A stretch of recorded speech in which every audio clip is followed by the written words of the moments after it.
maka ceritakanlah kepada mereka kisah-kisah itu agar mereka berfikir. Jadi kisah-kisah itu diceritakan dalam Al-Quran untuk menjadi renungan, bukan hanya sekedar dinikmati ceritanya, tetapi juga lebih daripada itu harus dijadikan renungan, bahwa dalam setiap kisah Quran itu ada pelajaran. Makanya Nabi SAW ketika dalam kondisi terpuruk dakwahnya, maka Allah Subhanahu wa taala mengkisahkan para pendahulunya, bahwa apa yang dialami Nabi SAW juga dialami oleh para pendahulunya. Makanya Allah mengatakan dalam surah Hud ayat 120, wa kullan naqussu 'alaika min amba'ir rusuli ma nuthabbitu bihi fuadak. Dan semua kisah daripada rasul-rasul kami ceritakan kepadamu wahai Muhammad, agar kisah-kisah yang dengan kisah-kisah itu kami bisa meneguhkan hatimu. Jadi kalau seandainya kita sedang mengalami sesuatu dari ujian-ujian Allah Subhanahu wa taala kepada kita, maka lihatlah para pendahulu kita. Sebagaimana Nabi juga disuruh melihat para pendahulunya. Bagaimana ujian yang Allah berikan kepada Nuh, kepada Ibrahim, kepada Musa dan seluruh para nabi. Maka sama juga dengan kita. Kalau seandainya kita diberikan ujian oleh Allah Subhanahu wa taala, maka lihatlah kisah-kisah para nabi. Termasuk nabi kita Muhammad sallallahu alaihi wasallam, kan Allah mengatakan laqad kana fi qasasihim ibratun liulil albab.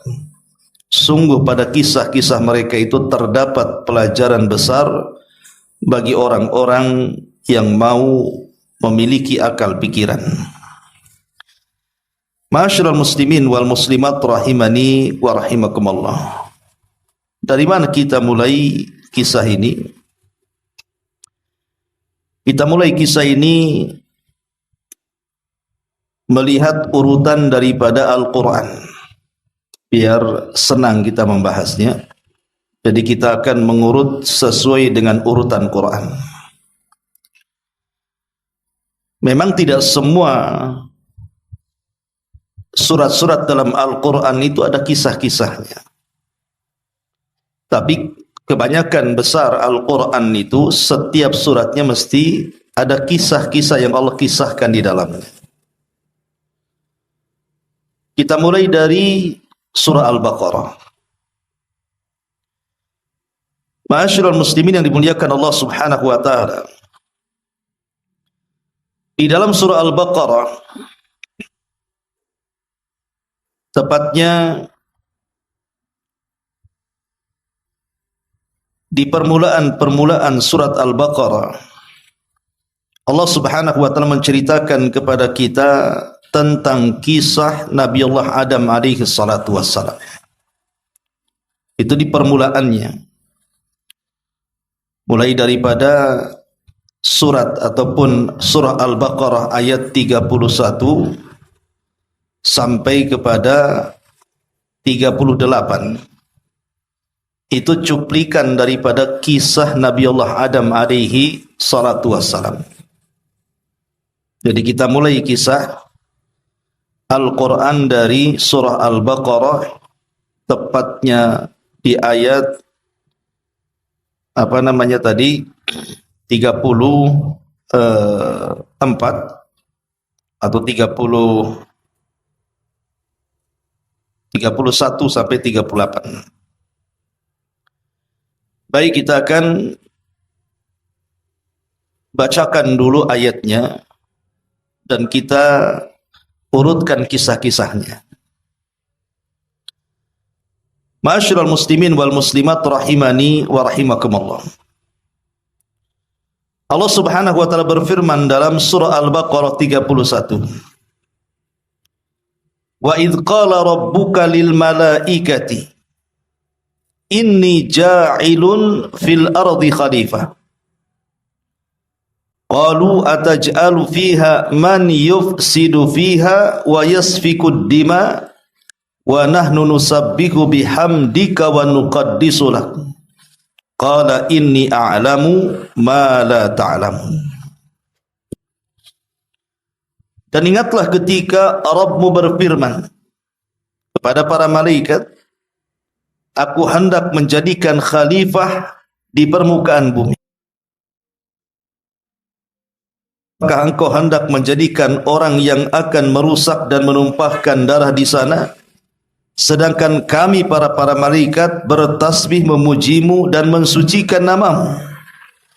Maka Allah Subhanahu wa taala berfirman, sungguh aku mengetahui apa yang kalian tidak tahu.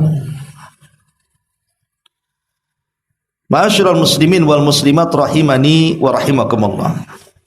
Kisah Nabi Allah Adam alaihi salatu wassalam itu tercantum di banyak surat dalam Al-Quran. Bahkan penyebutan Nabi Adam sendiri dalam Quran itu tersebut 25 kali.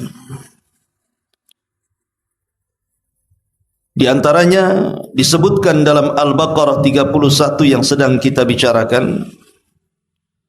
Kemudian terulang di Al-Baqarah 33-nya. Kemudian diulang di Al-Baqarah 35-nya. Kemudian terulang di Al-Baqarah 37-nya. Kemudian surah Al-Imran ayat 33. Al-Imran ayat 59. Al-Maidah ayat 27. Kemudian Al-A'raf ayat 26. Kemudian Al-A'raf ayat 27. Kemudian terulang di Al-A'raf ayat 31, Al-A'raf ayat 35, Al-A'raf ayat 172, kemudian surah Isra ayat 70, Maryam 58, surah Toha 115, kemudian terulang di Toha 117, kemudian diulang dalam Toha juga 120 dan 121, kemudian dalam surah Yasin 60 dan surah Al-A'raf ayat 11 dan begitu seterusnya.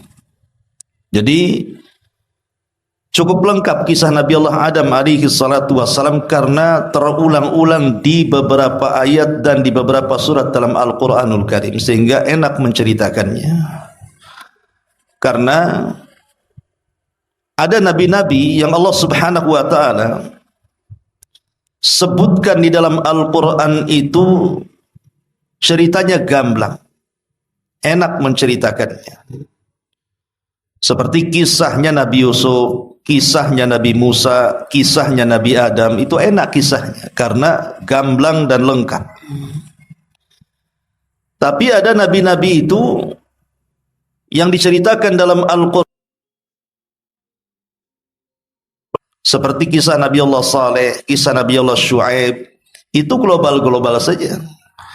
Dan yang lebih parah juga ada yang hanya ada namanya tapi tidak ada kisahnya. Seperti Ilyasa, Zulkifli, ada namanya tercantum dalam Quran tapi kisahnya tidak ada. Makanya Allah Subhanahu wa taala mengatakan dalam surah An-Nisa ayat 164 dan 165, wa rusulan qad qasasnahum 'alaika min qablu wa rusulan lam naqsushum 'alaika wa kallamallahu Musa taklima rusulan mubasysyirin wa mundzirin li'alla yakuna lin-nasi 'alallahi hujjatun ba'dar rusul wa kana Allah azizan hakima. Dan kami telah mengutus rasul-rasul yang sungguh telah kami kisahkan tentang mereka kepadamu dulu. Tapi rasul-rasul yang tidak kami kisahkan tentang mereka juga kami tidak kisahkan kepadamu. Dan Allah telah berbicara kepada Musa dengan langsung. Mereka kami utus selaku rasul-rasul pembawa berita gembira dan pemberi peringatan agar supaya tidak ada alasan bagi manusia membantah Allah sesudah diutus Rasul-Rasul itu, dan Allah Maha Perkasa lagi Maha Bijaksana. Ma'asyiral muslimin wal muslimat rahimani wa rahimakumullah.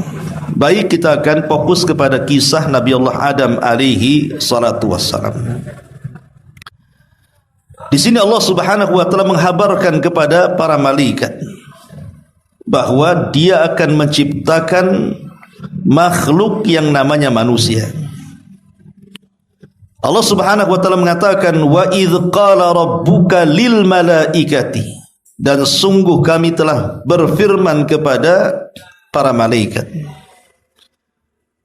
Dan para malaikat adalah makhluk dari makhluk-makhluk Allah.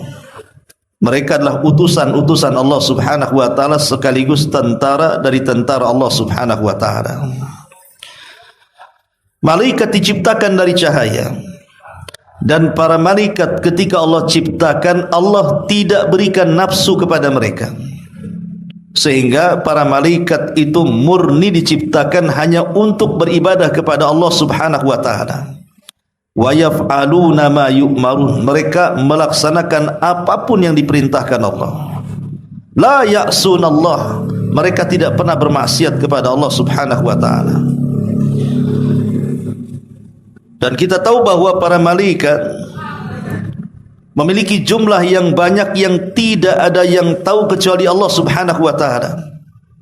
Sebagaimana Allah mengatakan, wa ma ya'lamu junuda rabbika illahu wa ma huwa illa dzikra lil bashar. Tidak ada yang tahu jumlah berapa tentara Allah Subhanahu wa taala dari kalangan para malaikat itu, kecuali hanya Allah Subhanahu wa taala. Makanya Nabi SAW menjelaskan, di langit sana tidak ada 4 jari kecuali ada para malaikat yang berdiri sampai kiamat, yang ruku sampai kiamat, yang sujud sampai kiamat. Saking banyaknya para malaikat yang Allah Subhanahu wa taala ciptakan. Lah para malaikat ini adalah makhluk yang berakal yang pertama kali Allah ciptakan. Karena makhluk yang berakal itu kan ada 3. Pertama malaikat, yang kedua jin, dan yang ketiga manusia. Lah malaikat ini yang pertama diciptakan Allah Subhanahu wa taala, tercipta dari nur, dari cahaya. Adapun makhluk yang berakal kedua yang diciptakan setelah para malaikat adalah bangsa jin, dan mereka tercipta dari nar, dari api. Dan yang ketiga baru Adam dan keturunannya. Adam alaihi salatu wassalam tercipta dari tanah. Artinya sebelum Adam alaihi salatu wassalam diciptakan, sudah ada makhluk yang menghuni bumi ini yang namanya bangsa jin. Jadi bumi yang kita tempati ini, sebelum Allah Subhanahu wa taala serahkan kepada kita para manusia, itu sudah didahului ditempati oleh kalangan jin. Dan mereka juga artinya khalifah. Khalifah itu artinya makhluk yang menggantikan makhluk sebelumnya. Adam tidak mungkin disebut khalifah kecuali sebelumnya menggantikan makhluk yang sudah ada. Makanya Abu Bakar itu disebut khalifatu Rasulillah, karena dia mengganti Nabi. Berarti di bumi ini ada 2 khalifah. Pertama bangsa jin, ya tentu yang dipimpin oleh iblis, itu khalifah yang pertama. Kemudian yang kedua Adam alaihi salatu wassalam, itu khalifah yang kedua. Jadi Adam menggantikan posisi iblis. Dan disebut khalifah artinya yakhlufu ba'duhu ba'dha, makhluk yang bergenerasi, di mana generasi kedua menggantikan generasi pertama, generasi ketiga menggantikan generasi kedua, dan begitu seterusnya. Nah di sini Allah Subhanahu wa taala mengatakan, wa idz qala rabbuka lil malaikati inni ja'ilun fil ardi khalifah. Sesungguhnya kata Allah Subhanahu wa taala, aku akan menjadikan di bumi ini makhluk yang akan menggantikan makhluk sebelumnya. Maksudnya Adam yang akan menggantikan posisi iblis dan para jin yang ada sebelumnya. muslimat rahimani wa rahimakumullah. Ketika Allah Subhanahu wa taala mengatakan di hadapan para malaikat seperti itu, kemudian para malaikat mengatakan di hadapan Allah Subhanahu wa taala, memberikan tawaran. Jadi bukan membantah, tapi malaikat memberikan tawaran kepada Allah Subhanahu wa taala. Apa tawarannya? Qalu ataj'alu fiha man yufsidu fiha wa yasfiku dima wa nahnu nusabbihu bihamdika wa nuqaddisu lak. Malaikat mengatakan, ya Rabb, apakah engkau hendak menjadikan orang yang akan merusak dan menumpahkan darah di sana? Kenapa malaikat bicara seperti itu? Karena sebelumnya bumi ini dipenuhi dengan bangsa jin yang suka merusak. Jadi jin-jin yang pertama kali memenuhi bumi ini, mereka saling berperang, saling membunuh, saling merusak, menumpahkan darah, membuat kerusakan dan kerusuhan. Makanya para malaikat ini meminta kepada Allah Azza wa Jalla, apa engkau akan menciptakan makhluk yang sama dengan mereka ya Rabb? Tentu ini istijal ya, maksudnya terburu-burunya para malaikat ya. Dalam kondisi-kondisi tertentu terburu-buru itu kan tidak baik. Karena kan Allah belum menciptakan, baru akan. Tapi malaikat sudah terburu-buru menilai. Karena melihat makhluk sebelumnya memang sebagai perusak bangsa jin itu. Akhirnya disinilah kemudian para malaikat menawarkan dirinya, atau dalam bahasa Arab disebut al-ard namanya. Apa kata malaikat?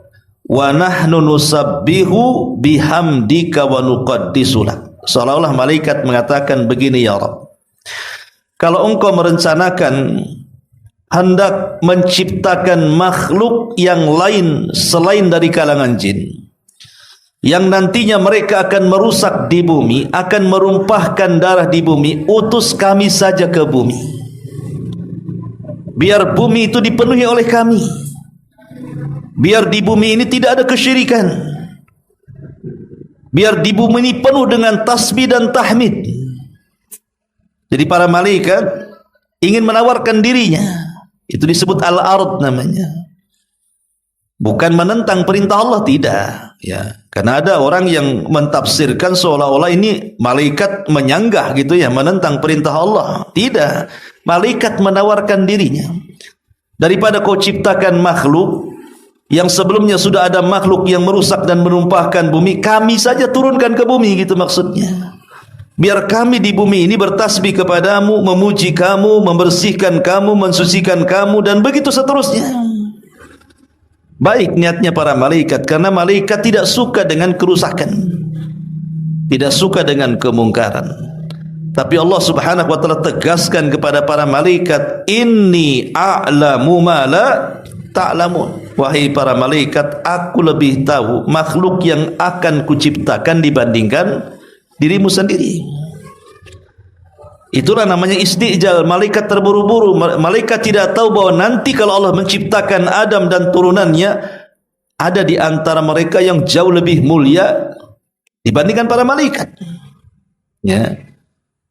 Ada makhluk-makhluk dari kalangan manusia itu justru kedudukannya jauh lebih mulia dibandingkan para malaikat. Malaikat tergesa-gesa mengatakan seperti itu di hadapan Allah Subhanahu wa taala. Ma'asyiral muslimin wal muslimat rahimani wa rahimakumullah. Al-Imam Ibnu Katsir rahimahullahu taala menyebutkan dalam kitabnya Al-Bidayah wa Nihayah,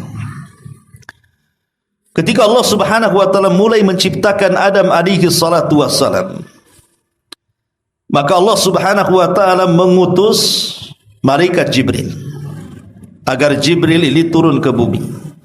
Untuk apa? Untuk mengambil tanah sebagai bahan baku penciptaan Adam alaihi salatu wassalam. Turunlah Jibril menuju bumi. Ketika sampai di bumi, bumi menolaknya dan mengatakan, a'udzu billahi mink an tanqusa minni.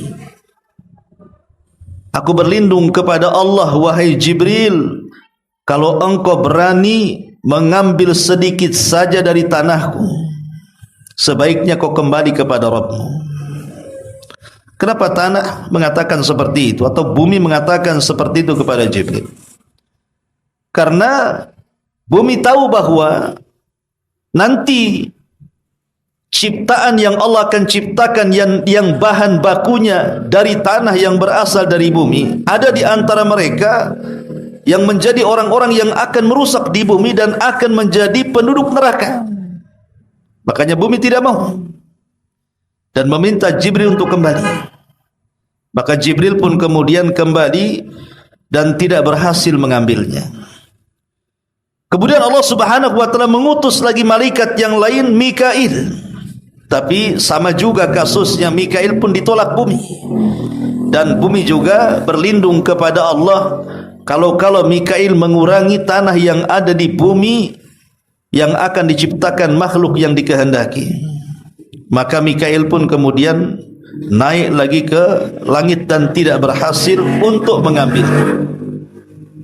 Sampai ketika beberapa para malaikat tidak berhasil, yang terakhir Allah Subhanahu wa taala utus para malaikat yang disebut dengan Malakul Maut.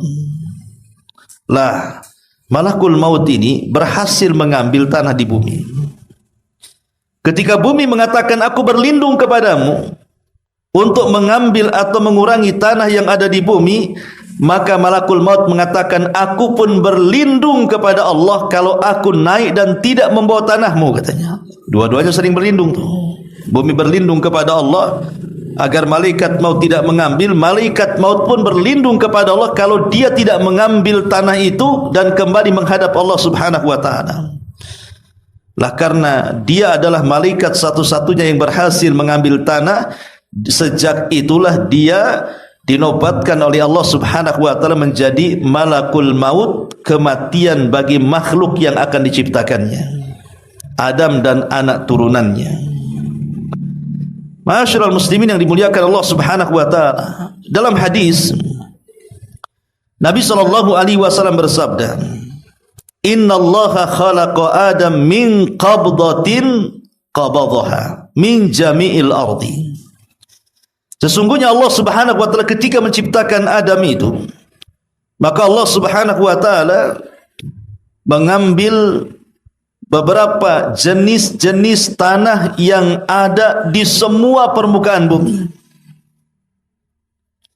Kemudian Rasul mengatakan faja'a banu Adam ala qadril ardi. Karena hampir kesemuaan bahan baku Adam itu dari bumi, maka Bani Adam juga memiliki sifat seperti sifat-sifat bumi, sifat-sifat tanah. Faja'a minhumul abyad wal ahmar wal aswad wa baina dhalik wal khabith wat tayyib was sahl wal hazn wa baina dhalik. Maka lihatlah anak Adam, di antara mereka ada yang berwarna putih karena ketika Malakul Maut mengambil tanah sebagai bahan baku Nabi Adam itu juga dengan berbagai macam warna tanah. Ada warna yang putih, ada warna yang merah, ada warna yang hitam dan warna-warna yang bercampur lainnya. Makanya nanti turunan Adam juga kulit-kulit mereka mengikuti kulit tanah. Jadi ada yang kemudian warnanya putih gitu ya. Kemudian juga ada warna kulitnya merah, ada warna kulitnya hitam, ada yang bercampur baur antara ya merah kuning hitam gitu. Gitu. Pokoknya manusia itu macam-macam kulitnya kan, tidak sama gitu ya. Bukan hanya sekedar itu, termasuk sifat-sifatnya juga. Karena ketika menciptakan Adam itu juga tanah yang diambil itu ada yang keras, ya, ada yang lembek, ya. Ada yang di antara keduanya, antara keras dan lembek dan begitu seterusnya. Maka manusia juga akhirnya seperti itu. Datanglah manusia yang jahat, manusia yang baik, manusia yang mudah, manusia yang keras, manusia yang sedih dan begitu seterusnya. Jadi sifat-sifat manusia itu dikembalikan kepada sifat-sifat tanah, dari kulitnya sampai kepada wataknya. Ma'asyiral muslimin yang dimuliakan Allah Subhanahu wa taala, intinya setelah Allah Subhanahu wa taala kemudian menciptakan Adam alaihi salatu wassalam di langit sana, maka iblis mendengar. Kita tahu bahwa Kenapa iblis sampai di bumi? Bersama para malaikat di langit sana. Jadi ketika bangsa jin yang ada di bumi itu, mereka menjadi makhluk yang merusak, menumpahkan darah. Maka Allah Subhanahu wa taala mengutus para malaikat untuk mentertibkan mereka. Jadi malaikat diutus oleh Allah untuk mentertibkan mereka semuanya. Sehingga ada para malaikat-malaikat yang saat ditertibkan bangsa jin yang saat ditertibkan para malaikat yang melawan, maka mereka dipenjarakan di pulau-pulau yang kosong, di lautan, di sungai. Akhirnya kemudian mulailah bangsa jin mulai tertib. Sudah tidak ada lagi yang merusak, menumpahkan darah setelah para malaikat diutus oleh Allah untuk menyerang mereka. Kemudian menculik salah satu pembesar dari mereka. Dibawalah salah satu pembesar mereka itu, dibawa ke alam para malaikat di atas langit sana. Itulah yang disebut dengan iblis. Orang-orang ahli kitab atau kisah-kisah Israiliyat menyebut namanya sebagai Azazil. Tapi kita mengenal namanya sebagai iblis. Lah, karena pimpinannya kemudian diculik dan dibawa ke langit, kemudian hidup di tengah-tengah para malaikat, akhirnya sadar. Gimana hidup di alam malaikat? Akhirnya dia sadar dan mengikuti gaya malaikat akhirnya di langit sana dan menjadi penguasa langit pertama. Si iblis ini akhirnya menjadi jin yang paling saleh karena dididik para malaikat di langit sana itu. Sehingga karena terbiasa bersama para malaikat, sehingga akhirnya ya dia seperti malaikat beribadah kepada Allah Subhanahu wa taala, sampai akhirnya dia pun dihadiahi untuk menjadi khazainul jannah, penjaga surga. Jadi akhirnya naik lagi dari penguasa langit pertama sampai ke langit ketujuh. Dimasukkan iblis ke dalam surga karena kesolehan. Itulah dia mendengar bahwa Allah Subhanahu wa taala akan menciptakan makhluk yang namanya Adam alaihi salatu wassalam. Mulailah watak aslinya keluar. Watak aslinya keluar.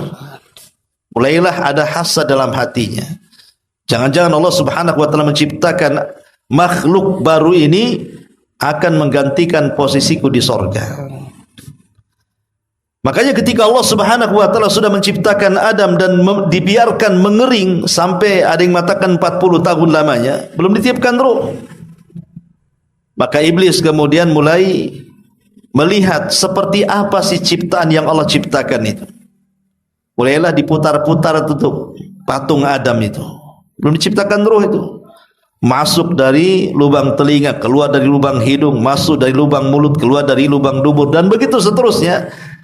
Kemudian iblis mengatakan makhluk yang diciptakan, yang baru saja oleh Allah ciptakan ini makhluk yang lemah katanya. Kenapa? Fa innahu ajwab, karena badannya penuh dengan rongga. Artinya ini perlu makan, perlu minum. Ini makhluk yang lemah kata iblis. Kalau Allah serahkan dia kepadaku, sudah kuhancurkan. Hasadnya sudah mulai muncul. Ya. Sampai pada waktunya ketika Allah Subhanahu wa taala menghendaki Adam ini ditiupkan ruh, maka seluruh para malaikat termasuk juga iblis hadir di situ. Dikumpulkan oleh Allah Subhanahu wa taala, dan ini momen yang sangat-sangat spektakuler, luar biasa, karena disinilah momen di mana Allah akan tiupkan ruh. Dan Allah sudah memerintahkan para malaikat semata-mata ruh Adam masuk ke dalam jasadnya, kalian harus sujud. Itu perintah Allah. Ya.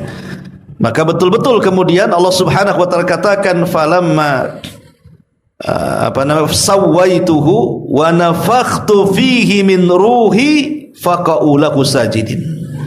Ketika kami sempurnakan ciptaannya, falamma sawaituhu wa nafakhtu, dan aku tiupkan min ruhi, dari ruhku. Lihat di sini bahasanya dari ruhku. Jadi ruhnya Adam dinisbatkan kepada Allah. Sesuatu yang diidhafahkan kepada Allah itu mulia. Baitullah mulia karena dinisbatkan atau diidhafahkan kepada Allah. Naqatullah, untanya mujizatnya Nabi Saleh, untanya Allah, ya. Pokoknya sesuatu yang sifatnya diidhafahkan kepada Allah, maka sesuatu itu akan menjadi mulia. Lah ketika Allah Subhanahu wa taala menyebutkan kalimat ruh Adam diidhafahkan kepada dirinya, min ruhi, dari ruhku, gitu ya.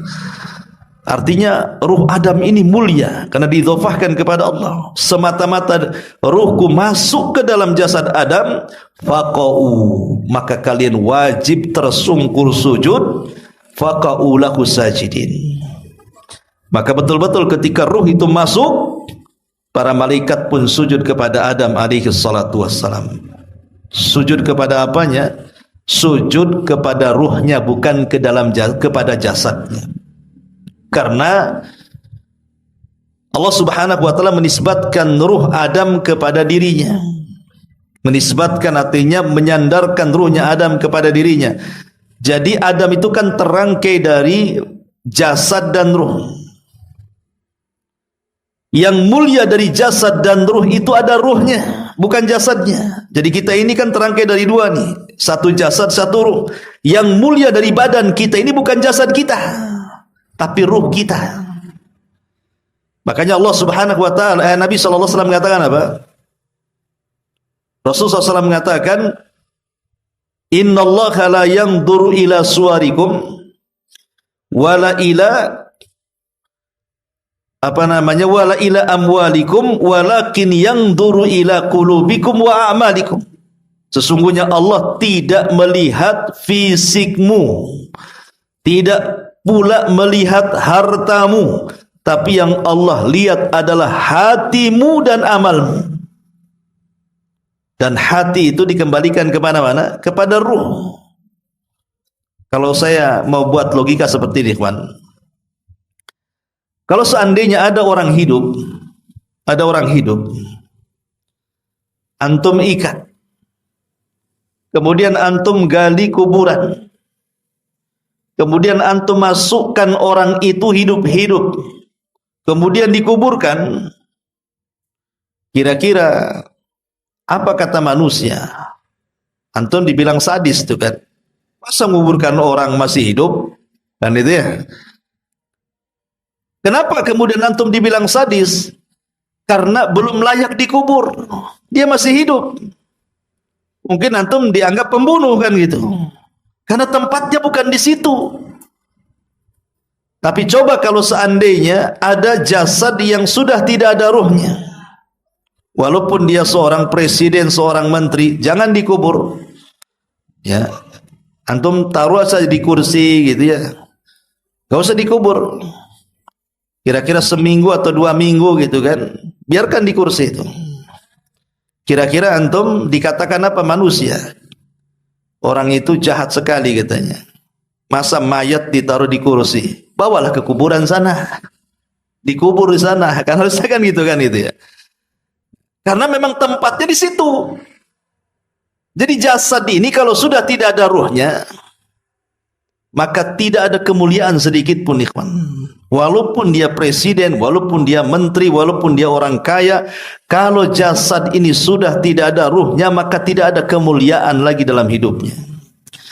Makanya kenapa kemudian para malaikat ini sujud kepada Adam itu bukan kepada fisik Adam, tapi kepada ruh yang dimasukkan ke dalam Adam, karena ruh yang dimasukkan ke dalam Adam itu bukan ruh biasa, tapi ruh yang disandarkan kepada Allah Subhanahu wa taala sehingga memiliki kemuliaan. Dan sujudnya para malaikat ini bukan sujud ibadah, tapi sujud takrim, sujud penghormatan. Bahkan ada sebagian ahli tafsir mengatakan sujudnya para malaikat itu menjadikan Adam kiblat bagi mereka seperti kita menjadikan Ka'bah itu kiblat dalam sujud salat kita. Ya. Ada mengatakan seperti itu menurut sebagian ahli tafsir. Ma'asyiral muslimin wal muslimat rahimani wa rahimakumullah. Di sini Allah Subhanahu wa taala mengatakan, qala inni a'lamu ma la ta'lamun. Sesungguhnya aku lebih tahu tentang ciptaanku dibandingkan kalian wahai para malaikat. Ketika seluruh para malaikat sujud, menunjukkan apa? Kemuliaan Adam alaihi salatu wassalam jauh lebih mulia dibandingkan para malaikat. Sekarang malaikat tahu siapa makhluk yang diciptakan Allah. Karena dengan sujudnya para malaikat kepada Adam menunjukkan Adam lebih mulia dibandingkan para malaikat. Bukan Adam yang sujud kepada para malaikat, malaikat yang sujud kepada Adam. Menunjukkan posisi Adam lebih mulia dibandingkan para malaikat, gitu maksudnya. Sekarang baru kau tahu, inilah ciptaanku, kata Allah Subhanahu wa ta'ala. Berbeda dengan para malaikat yang sami'na wa ata'na, dengan iblis yang hadir di tengah-tengah para malaikat. Iblis tidak mau. Dia menolak sujud kepada Adam alaihi salatu wassalam, bahkan dia mengkiaskan posisi dirinya dengan Adam alaihi salatu wassalam seolah-olah dia lebih mulia dibandingkan Adam. Apa kias dia? Dia mengatakan, aku tercipta dari api. Malaikat tercipta dari cahaya.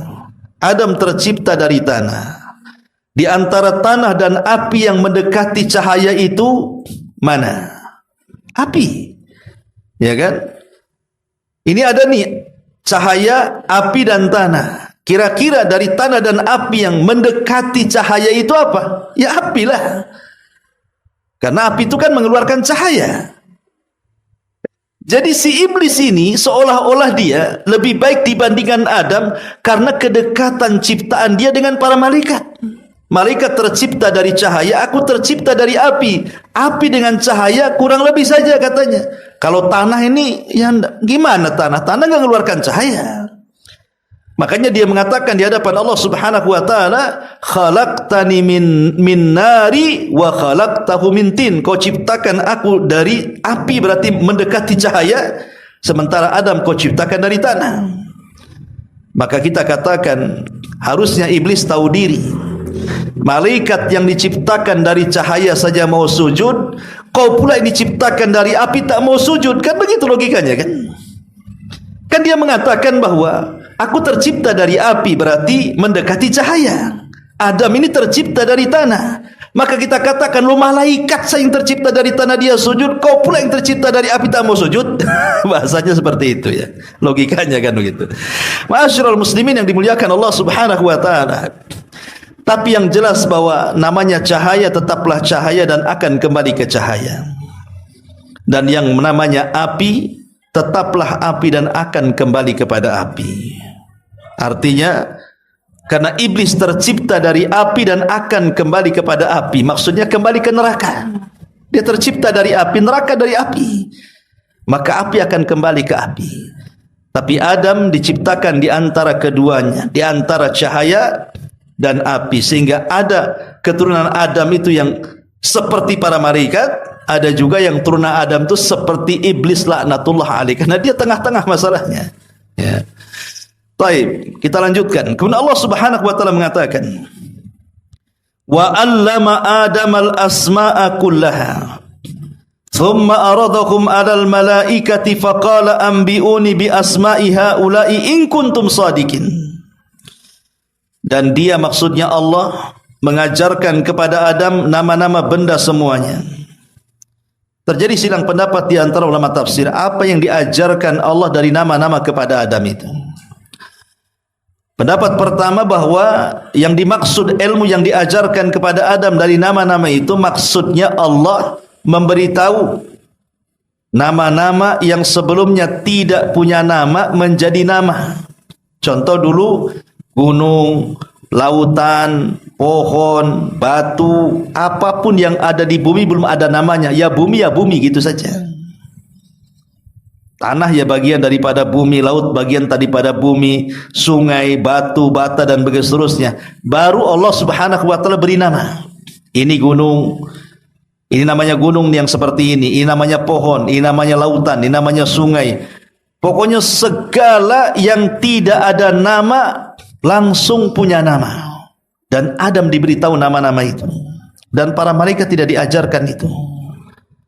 Kalau Adam menunjuk gunung, ya dikatakan ini apa namanya, malaikat tidak tahu. Maka Adam mengatakan ini namanya gunung, gitu ya. Ini namanya pohon. Nah, itu namanya nama-nama. Kemudian diberitahu Allah kepada Adam alaihi salatu wasallam sehingga Adam tahu nama-nama seluruh makhluk yang ada di alam semesta dan malaikat tidak tahu. Ini satu penafsiran. Penafsiran yang kedua, dan ini pendapat yang wallahu a'lam mungkin lebih akrab, ya lebih dekat kepada kisah, bahwa maksudnya Allah mengajarkan nama-nama itu maksudnya bahasa-bahasa yang akan diucapkan oleh seluruh keturunan Adam alaihi salatu wassalam. Jadi Allah mengajarkan semua bahasa yang akan diucapkan oleh turunan Adam. Jadi kalau seandainya Adam hidup di zaman sekarang, dia safar ke Inggris, maka dia bisa bahasa Inggris. Dia safar ke Korea, bisa bahasa Korea. Dia safar ke Indonesia, dia bisa pakai bahasa Indonesia. Dia safar ke Malaysia, dia bisa bahasa Melayu. Dia safar ke Jawa, dia ngomong Jawa. Safar ke Padang, ngomong bahasa Minang. Safar ke Flores, ngomong bahasa Alor. Safar ke mana lagi? Pokoknya semua bahasa daerah, semua bahasa bangsa-bangsa Adam tahu. Karena mereka adalah anak turunannya. Dan itu tidak diajarkan kepada para malaikat. Ya. Makanya di sini Allah mengatakan wa 'allamal asma'a kullaha. Maka Allah Subhanahu wa taala ajarkan kepada Adam nama-nama benda semuanya, maksudnya bahasa-bahasa yang akan diucapkan oleh kaumnya. Dari sini ikhwatu fiddin, bahwa mempelajari sebuah bahasa, kalau tujuannya untuk berdakwah, itu lebih baik daripada menghabiskan dengan hari-hari ibadah kepada Allah Subhanahu wa taala dalam ibadah sunnah. Jadi kalau seandainya antum belajar bahasa dengan solat malam, belajar bahasa dengan puasa sunnah Senin, Kamis, Daud dan yang semacamnya, maka mempelajari bahasa itu lebih afdal dibandingkan solat malam, dibandingkan puasa, dibandingkan baca Quran dan begitu seterusnya. Kalau tujuannya mempelajari bahasa itu untuk satu, mendakwahkan dakwah Islam, yang kedua mengetahui makar-makar musuh. Karena di zaman Rasul, Ubay bin Ka'ab radhiyallahu an diperintahkan Nabi SAW untuk mempelajari bahasa Yahudi. Maka Ubay pun kemudian tinggal bersama orang Yahudi selama 9 sampai 10 hari. Karena kecerdasannya, dia sanggup untuk menguasai bahasa Yahudi yang diucapkan orang Yahudi. Sehingga Nabi SAW mengatakan, orang yang mengetahui bahasa orang, maka dia akan aman dari makarnya. Orang yang mengetahui bahasa orang, maka dia akan aman dari makarnya. Karena tahu apa yang diucapkan, kan? Makanya dalam Al-Quran itu Allah mengatakan wala taqulu ra'ina wa qul unzurna. Jangan kalian katakan ra'ina, tapi katakanlah unzurna. Karena kalimat ra'ina ini bahasa Yahudi yang isinya celaan. Ya, maksudnya lain, artinya lain gitu maksudnya, untuk mengejek. Makanya kalau ada orang-orang Yahudi mengejek Nabi SAW, menghina Islam, dan Ubay tahu, maka Ubay langsung menyampaikan kepada Nabi bahwa mereka ngomong begini, mereka ngomong begitu, jadi ketahuan. Mereka tidak bisa buat makar lagi.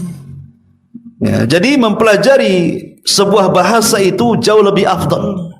Karena bagaimanapun mempelajari bahasa itu bagian daripada ilmu, dan ilmu itu lebih mulia dibandingkan ibadah. Rasul mengatakan fadlul alim 'alal 'abid ka fadlil qamari 'ala sairil kawakib. Keutamaan orang alim dengan orang ahli ibadah seperti keutamaan bulan di antara seluruh bintang-bintang yang ada.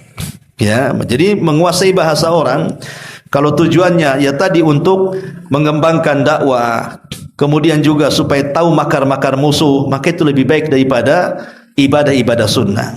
Ya. Ma'asyiral muslimin yang dimuliakan Allah Azza wa Jalla. Setelah kemudian Allah mengajarkan Adam bahasa macam-macam, maka Allah Subhanahu wa taala mengumpulkan para malaikat dan mengatakan ambiuni bi asma'i haula'i in kuntum shadiqin. Allah mengatakan, sebutkanlah wahai para malaikat kepadaku nama-nama semua benda ini jika kalian benar. Maka malaikat baru di sini menyatakan kelemahannya di hadapan Adam dan mengatakan, qalu subhanaka la ilma lana illa ma 'allamtana innaka antal alimul hakim. Mereka menjawab, maha suci engkau ya Rabb, tidak ada yang kami ketahui selain apa yang engkau ajarkan kepada kami. Kita jangan katakan malaikat bodoh, tidak, malaikat pintar, diajarkan ilmu kepada mereka. Tapi pengetahuan mereka berbeda dengan pengetahuan yang Allah ajarkan kepada Adam. Ya. Ilmu yang diajarkan Allah kepada para malaikat berbeda dengan ilmu yang Allah ajarkan kepada Adam, di mana ilmu yang diajarkan kepada Adam tidak diajarkan kepada para malaikat. Dan di sini ada faedah kalimat apa namanya? La ilma lana illa ma 'allamtana. Bahwa kata para malaikat, tidak ada yang kami ketahui selain apa yang engkau ajarkan kepada kami. Dari sini kita tahu bahwa pengetahuan makhluk itu sangat sedikit dibandingkan pengetahuan Allah. Karena ilmu yang diajarkan Allah kepada kita ini itu tidak banyak, sementara ilmu yang belum diajarkan kepada kita jauh lebih banyak. Sehingga Allah katakan, wa ma utitu minal ilmi illa qalila. Bahwa tidaklah Allah Subhanahu wa taala memberikan ilmu kepada makhluknya kecuali sedikit. Dan di sini juga ada faedah penting ikhwan, di mana tidak ada yang bisa memuliakan ahlul fadl, orang yang punya keutamaan, illa ahlal fadli, kecuali yang memiliki keutamaan juga. Ustadz dimuliakan oleh sesama ustadz, maksudnya begitu, ya. Orang yang berilmu akan dimuliakan oleh sama-sama orang yang berilmu. Tetapi kalau satunya berilmu, satunya tidak berilmu, rata-rata mereka karena tidak paham keutamaan, banyak di antara orang-orang yang tidak berilmu meremehkan orang-orang yang berilmu. Malaikat ini tahu keutamaan Adam. Malaikat orang makhluk yang mulia di hadapan Allah. Mereka tidak pernah bermaksiat kepada Allah Azza wa Jalla. Dan Adam juga seorang nabi yang diajarkan banyak ilmu. Dia ulama. Malaikat yang mulia memuliakan Adam yang mulia. Makanya di sini ada kaidah bahwa biasanya orang yang memuliakan orang mulia itu karena dia mulia. Dan itu kenyataan kan, di tengah-tengah kita aja kenyataan. Ada kasus dengan ustadz sedikit kan gitu, habislah ustadznya. Dia nggak lihat ilmunya kan, lihat kesalahannya. Nah, kan begitu. Akhirnya merasa ustadz juga dia. Padahal ilmunya tidak sebanding juga dengan ustadz itu. Tapi hanya gara-gara gesekan-gesekan sedikit, akhirnya tidak suka dengan ustadz, punya kelompok sendiri. Nggak ada ustadznya, mereka menjadi ustadz sendiri. Kan gitu. Itulah namanya apa? Karena tidak punya kemuliaan sehingga tidak bisa memuliakan orang mulia. Di sini kaidahnya, ini penting. Dan ini harus dipahami oleh para talabatul ilmi masalahnya. Ya. Baik. Ma'asyiral muslimin wal muslimat rahimani wa rahimakumullah. Kemudian Allah Subhanahu wa taala mengatakan, qala ya Adam anbi'hum bi asma'ihim. Wahai Adam, beritahu kepada mereka para malaikat nama-nama yang sudah kuajarkan itu. Falamma anba'akum bi asma'ihim, ketika Adam kemudian memberitahu kepada mereka dengan nama-nama yang Allah ajarkan itu, qala alam aqul lakum inni a'lamu ghaibas samawati wal ard wa a'lamu ma tubduna wa ma kuntum taktumun. Maka Allah katakan di hadapan para malaikat, bukankah telah aku katakan kepada kalian bahwa aku mengetahui rahasia langit dan bumi, dan aku mengetahui apa yang kamu nyatakan dan apa yang kamu sembunyikan. Kan pada awalnya malaikat mengatakan apa? Sudahlah, tidak perlu menciptakan makhluk itu, turunkan saja kami ke bumi, biar kami yang akan bertasbih di bumi. Ya. Dan ini ada dalil kalimat wa nahnu nusabbihu bihamdik. Ini ada dalil pentingnya ketika malaikat mengatakan dan kami bertasbih kepadamu. Di sini ada dalil bahwa manusia itu akan melakukan kesyirikan. Kalimat para malaikat mengatakan di hadapan Allah wa nahnu nusabbihu bihamdik, bahwa kami akan bertasbih kepadamu. Di sini kalimat ini bahwa sebagai dalil manusia itu akan melakukan kesyirikan. Kenapa demikian? Karena lawan daripada tasbih itu adalah mengotori. Tasbih itu kan membersihkan. Kita membersihkan Allah. Membersihkan Allah dari apa? Dari segala jenis tandingan-tandingan. Membersihkan Allah dari segala jenis kekurangan-kekurangan. Maka ketika ada orang yang mengatakan Allahu salisu salasa, Allah itu satu di antara tiga, maka kita katakan tidak. Subhanallah kan itu. Allah itu maha suci dari itu semua. Makanya Allah Subhanahu wa taala mengatakan apa? Subhana amma yusyrikun. Subhanaka amma yusyrikun. Maha suci engkau ya Rabb terhadap apa yang mereka sekutukan. Ya. Jadi si dalil bahwa ketika malaikat bertasbih kepada Allah menunjukkan bahwa bangsa manusia itu akan melakukan kesyirikan di situ. Tapi Allah katakan, inni a'lamu ma la ta'lamun. Aku lebih tahu dibandingkan engkau. Buktinya setelah diciptakan Adam dan anak turunannya, justru sebagian mereka ada yang lebih mulia jauh di atas para malaikat. Walaupun ada juga yang kemudian jatuh ke bumi dan lebih buruk dibandingkan iblis, bahkan dibandingkan binatang ternak sekalipun. Kemudian Allah mengatakan, wa idh qulna lil malaikati isjudu li Adam fasajadu illa iblis aba wastakbara wa kana minal kafirin. Dan ingatlah ketika kami berkata kepada para malaikat, sujudlah kalian kepada Adam, maka mereka sujud kecuali iblis. Enggan, sombong, dan iblis termasuk makhluk yang kafir. Berarti di sini iblis, sebab kenapa dia tidak mau sujud, pertama karena hasad, yang kedua karena kesombongan. Aba itu maksudnya karena hasad. Yang kedua wastakbaru karena sombong. Jadi dua penyakit ini yang menghalangi orang dapat hidayah. Orang kalau sudah hasad akan susah dapat hidayah. Orang kalau sudah sombong akan susah dapat hidayah. Seperti iblis. Ya. Bayangkan iblis itu hidup di hadapan Allah dan di tengah-tengah para malaikat. Tapi kenapa dia bisa hasad dan juga sombong? Itulah karakter asli dari kalangan jin.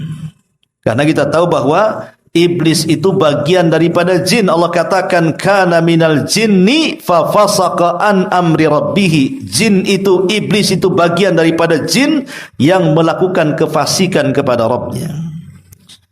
Ma'asyiral muslimin wal muslimat rahimani wa rahimakumullah. Kemudian Allah mengatakan, wa qulna ya Adam uskun anta wa zaujukal jannah wa kula minha ragadan haitsu syi'tuma wa la taqraba hadhihi syajarata fatakuna minadh dhalimin. Dan kami berfirman, wahai Adam, tinggallah engkau dan istrimu. Ayat ini menjelaskan kepada kita tentang kasih sayang Allah Subhanahu wa taala kepada Adam alaihi salatu wassalam. Karena tahu bahwa seindah-indahnya sorga, yang kenikmatannya tidak bisa dipandang mata, tidak pernah didengar telinga, terlintas di otak manusia pun tak bisa saking indahnya. Tapi kalau Adam hidup sendirian di sorga itu, maka Adam akan hidup dengan perasaan yang penuh dengan ketakutan. Tidak akan merasakan keindahan. Anggaplah nih, Batam ini milik antum, dengan segala fasilitasnya hari ini, dengan mobilnya, dengan apartemennya, tapi antum hidup sendiri di Batam. Ke Batu Haji sendiri, Batu Besar sendiri, ke Bengkong sendiri, Lontang Lantung sendiri. Apa enggak ketakutan antum? Ya, enggak enak, ya. Kita suruh hidup sendiri di Batam loh. Kita enggak enak kan gitu ya. Maka Allah tahu bahwa Adam ini walaupun dimasukkan ke dalam sorga, tapi kalau hidup sendiri pasti enggak nyaman dia. Boleh jadi mungkin dia akan ketakutan sendirian. Maka yang di situ Allah Subhanahu wa taala berikan kasih sayangnya kepada Adam alaihi salatu wasallam sampai satu hari Adam ini tertidur. Saat tertidur, Allah Subhanahu wa taala kemudian mengambil tulang rusuk yang paling atas, yang paling bengkok, yang dekat dengan jantung, diambil oleh Allah.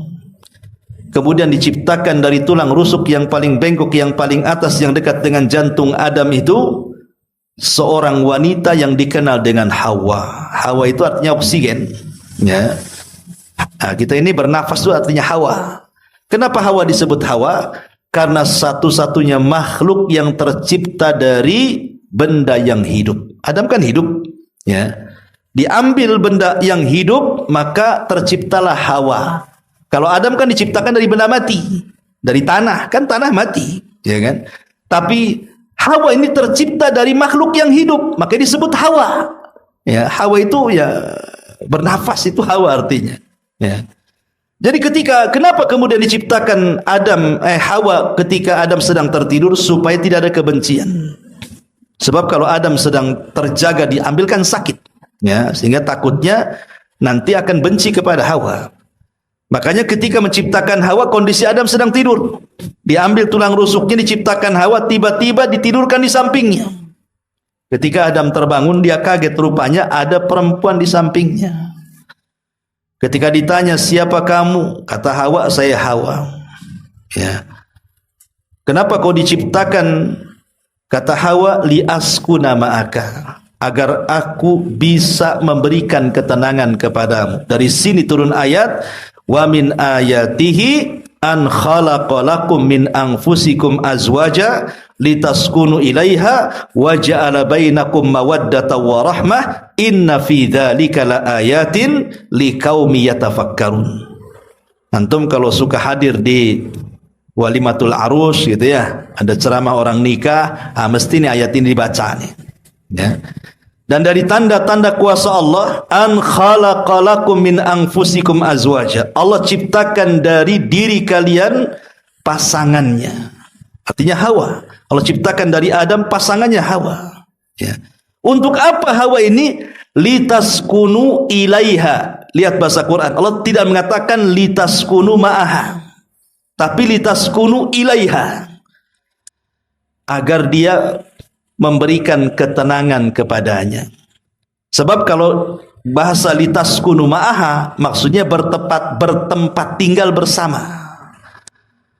Orang yang bertempat tinggal bersama, suami istri sama-sama satu rumah, belum tentu tenang hidupnya.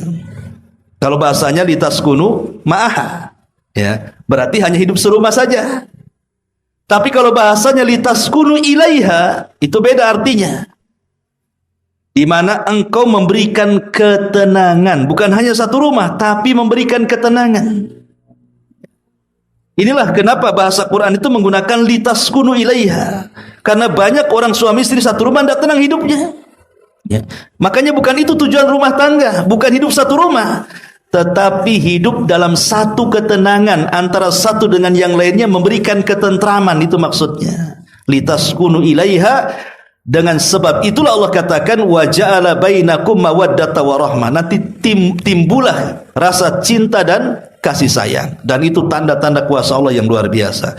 Dari situlah maka Adam pun diletakkan perasaan cinta dan sayang kepada pasangannya, begitu juga Hawa. Barulah setelah itu Allah mengatakan apa? Qulna ya Adamuskun anta wa zaujukal jannah. Kami katakan, wahai Adam, tinggallah engkau dan istrimu di dalam sorga. Nah, silakan kamu bulan madu sana di sana, ya bahasanya, ya.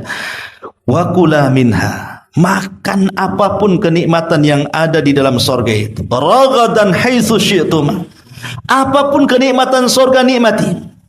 Makanan apapun yang ada di sorga makan, minuman apapun yang di sorga minum, fasilitas apapun yang di sorga ambil, ya. Tetapi Allah mengatakan wala taqraba hadhihi syajarah fatakuna minadh dhalimin. Tapi ingat, di sorga itu ada satu pohon loh, ya. Jangan kau dekat, jangan kau makan, karena kalau kau makan kau termasuk orang zalim.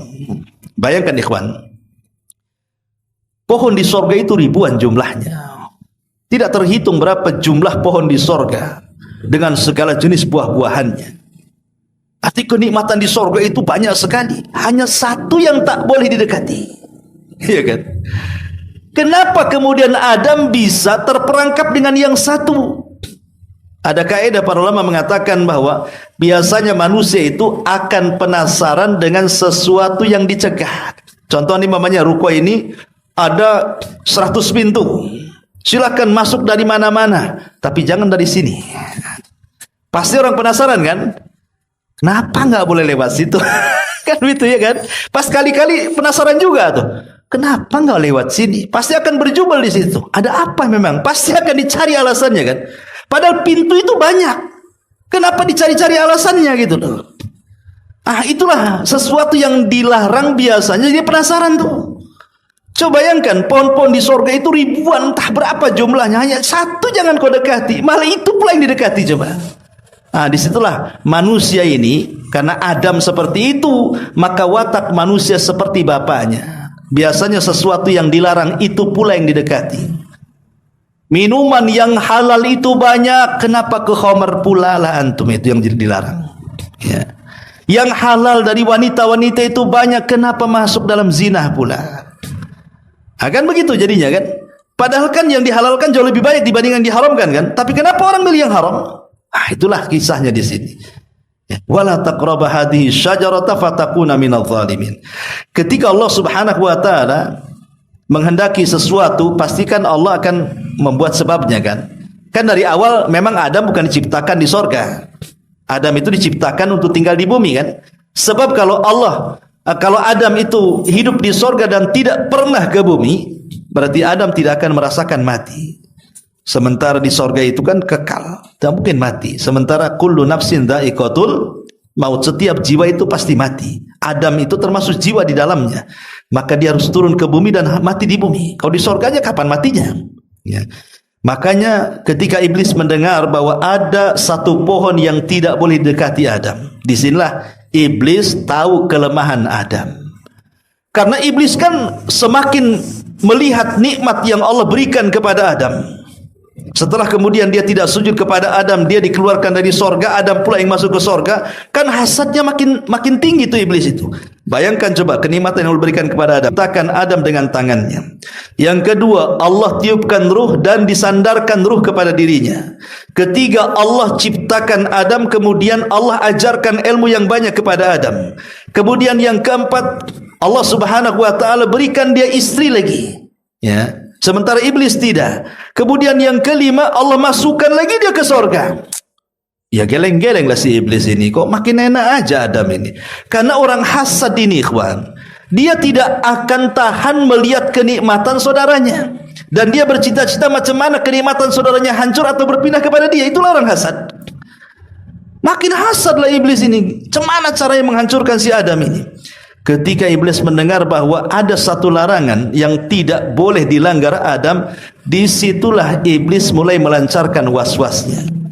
Makanya di sini Allah mengatakan, ya, fa azallahuma syaitanu anha fa akhrajahuma mimma kana fi. Lalu setan memperdayakan keduanya dari sorga sehingga keduanya dikeluarkan dari kenikmatan sorga tersebut. Jadi ada yang mengatakan, dan kan dalam ayat yang lain kan fawaswasa lahuma, maka iblis memberikan waswas kepada keduanya. Apa waswas keduanya? Dalam kisah-kisah Israiliyat, ya, ada yang mengatakan bahwa ini kisah Israiliyat ya, tidak boleh jadikan sandaran, hanya pelezat kisah saja. Jadi di luar sorga itu ada binatang ular. Itu selalu keluar masuk sorga, ular itu. Ya. Lah iblis ini memanfaatkan ular itu.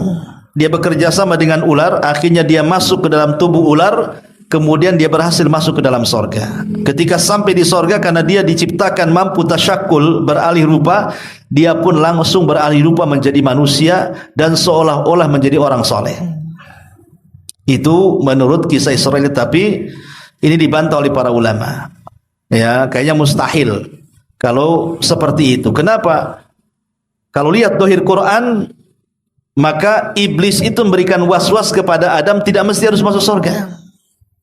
Contoh memangnya sekarang nih alat komunikasi nih, ya kan, handphone. Kita di Indonesia, kawan kita di Malaysia, kemudian kita pakai handphone, kita pengaruhi dia, kan kita tidak harus ke Malaysia. Ya, kita kompori aja dari sini kan. Ya, bakar kan di sana. Kan itu ya. Kan tidak harus masuk negeri Malaysia atau negeri Singapura atau mana atau kemana-mana, kan cukup di sini saja. Ya kalau sekarang memungkinkan tidak harus masuk, maka boleh jadi iblis tidak perlu masuk ke sorga. Cukup dia di luar sorga dengan kemampuannya, maka dia bisa memberikan was-was dimasukkan ke dalam sorga. Itu logikanya. Ya. Jadi nggak perlu masuk surga iblis, cukup ngasih was-was saja. Bagaimana caranya? Wallahu alam. Itu zahir Quran. Tapi yang jelas akhirnya si Adam ini kemudian terkena was-was setan. Lah dari situlah kemudian dia memakan buah larangan. Karena dia memakan buah larangan, maka Allah Subhanahu wa taala mengatakan dalam ayat yang lain surah Al-A'raf itu, badat lahuma sawatuhuma. Maka tiba-tiba pakaiannya jatuh semuanya. Jadi kain-kain sutra yang Adam pakai, yang Hawa pakai itu tiba-tiba kemudian jatuh. Adam pun telanjang bulat, nampak auratnya. Hawa yang selama ini tidak pernah melihat aurat Adam ataupun sebaliknya malu, akhirnya saling berpencar, menyembunyikan diri di sorga. Tapi semua makhluk di sorga melihatnya. Ya, mau lari kemana? Dari sini ada kaidah para ulama. Semakin orang itu menanggalkan pakaiannya, maka semakin nampak dosa-dosanya. Wanita yang menanggalkan auratnya, maka nampak dosanya. Ya, maka dia akan semakin bejat hidupnya. Tapi semakin orang kemudian menutup auratnya, maka akan semakin menyedikitkan dosanya. Karena Adam alaihi salatu wassalam terbuka auratnya gara-gara apa? Gara-gara dosa. Memakan buah larangan, terurai auratnya. Kan gitu ya. Ketika dia tidak melakukan dosa, tertutup auratnya. Ya, makanya para wanita, tutuplah aurat-auratnya, karena itu bagian daripada dosa Anda kepada Allah Subhanahu wa taala. Ya. Lah kemudian setelah Adam akhirnya melakukan kesalahan, dan itu juga Allah tahu, nggak mungkin Allah nggak tahu. Allah tahu Adam akan makan, kan itu ya. Tetapi itulah Allah kalau menghendaki sesuatu harus dibuat sebabnya. Maka ketika Adam sudah memakan, Adam, Hawa dan iblis pun diturunkan ke bumi. Ada yang mengatakan Adam diturunkan di Sri Lanka, kemudian Hawa di Jeddah, dan iblis di tengah lautan. Makanya istana iblis itu ada di tengah lautan. Sebagaimana hadis yang sahih, setiap hari dari istananya dia mengirim orang-orang untuk mencelakakan manusia di daratan.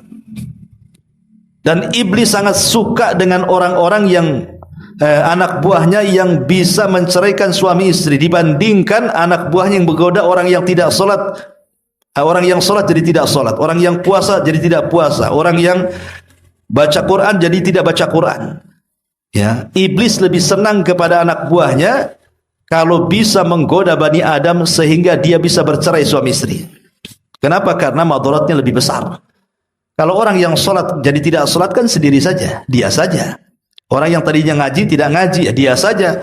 Tapi kalau orang suami istri kemudian bercerai, itu madaratnya jauh lebih besar. Ya, karena apa? Nanti suaminya kena, istrinya kena, anaknya kena, keluarganya kena, semua kena kan? Ya, itulah makanya kemudian iblis senang dengan perkara itu.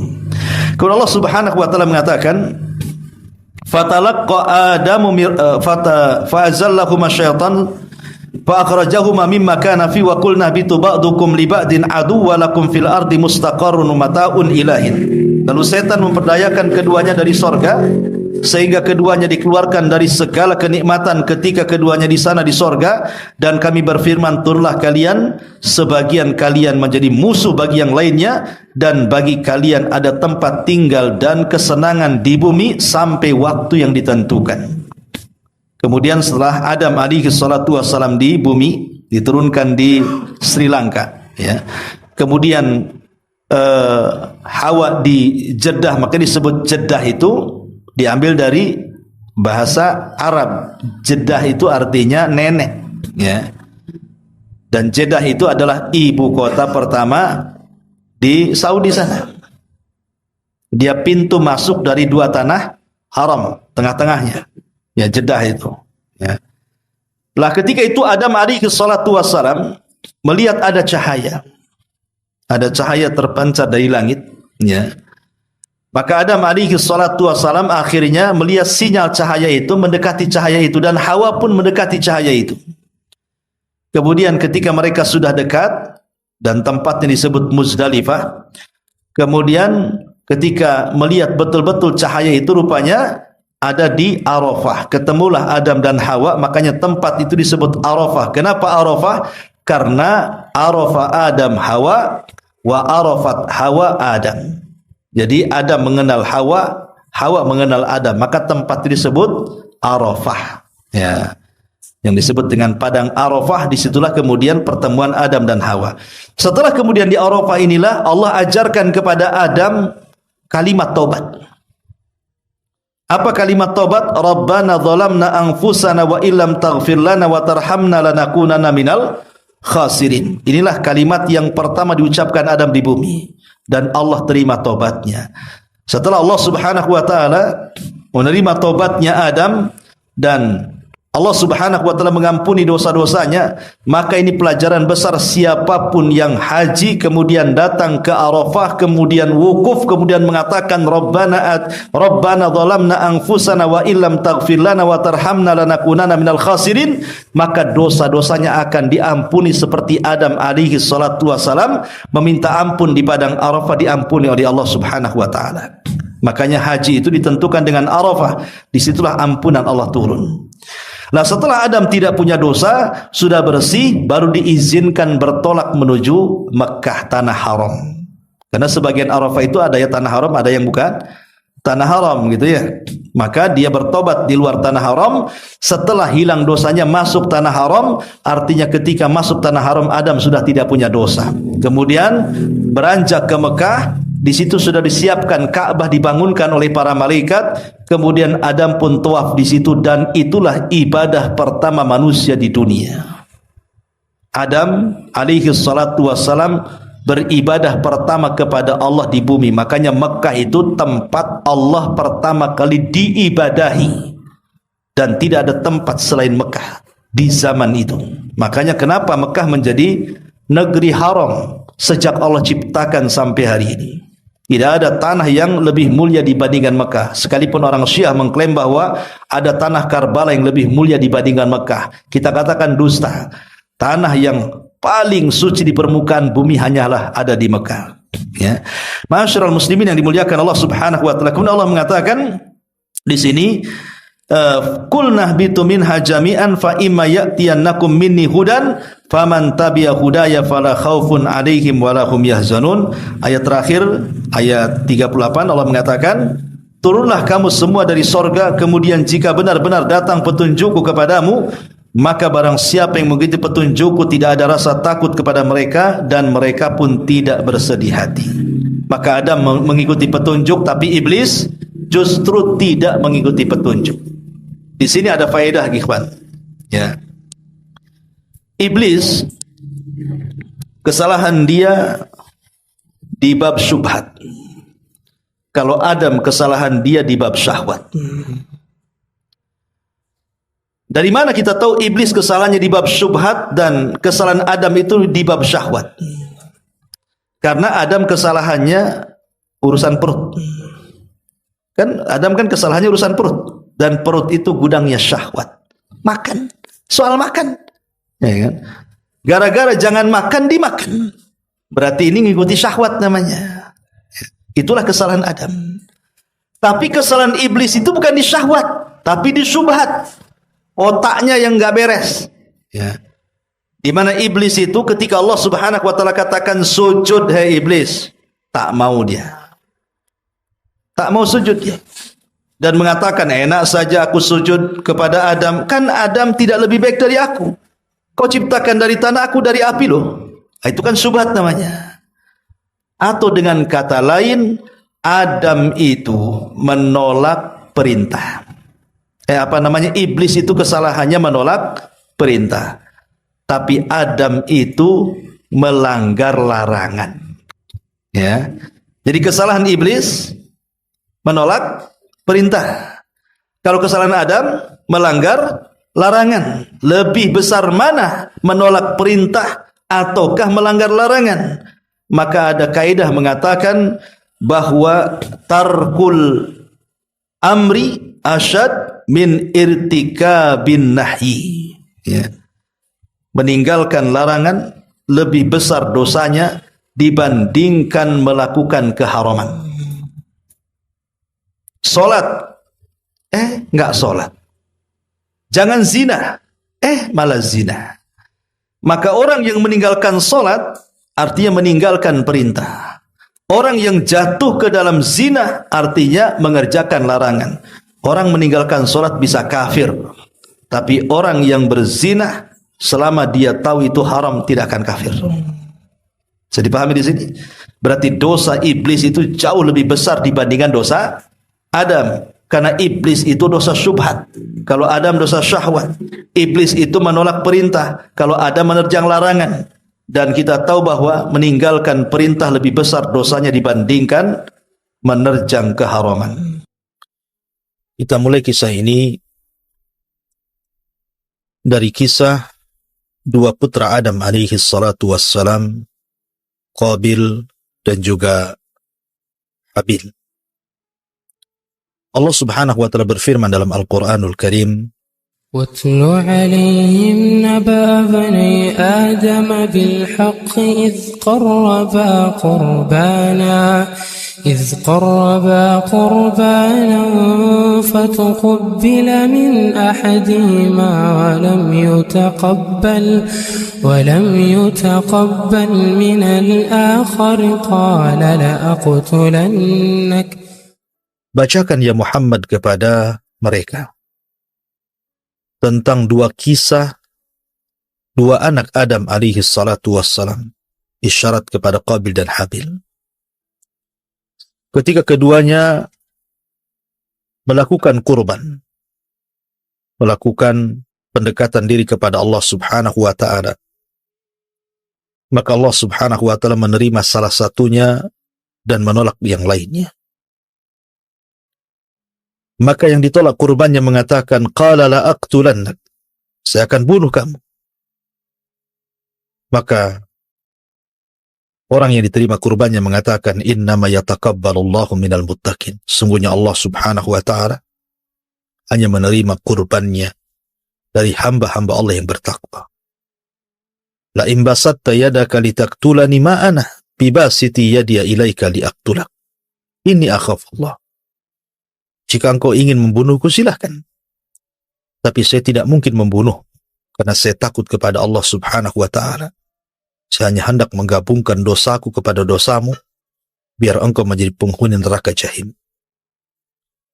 Ma'asyiral muslimin yang dimuliakan Allah subhanahu wa ta'ala, ketika Adam alaihi salatu wassalam syariatkan Allah subhanahu wa ta'ala untuk memperbanyak keturunannya dengan cara menikahkan masing-masing pasangan dengan kembarannya.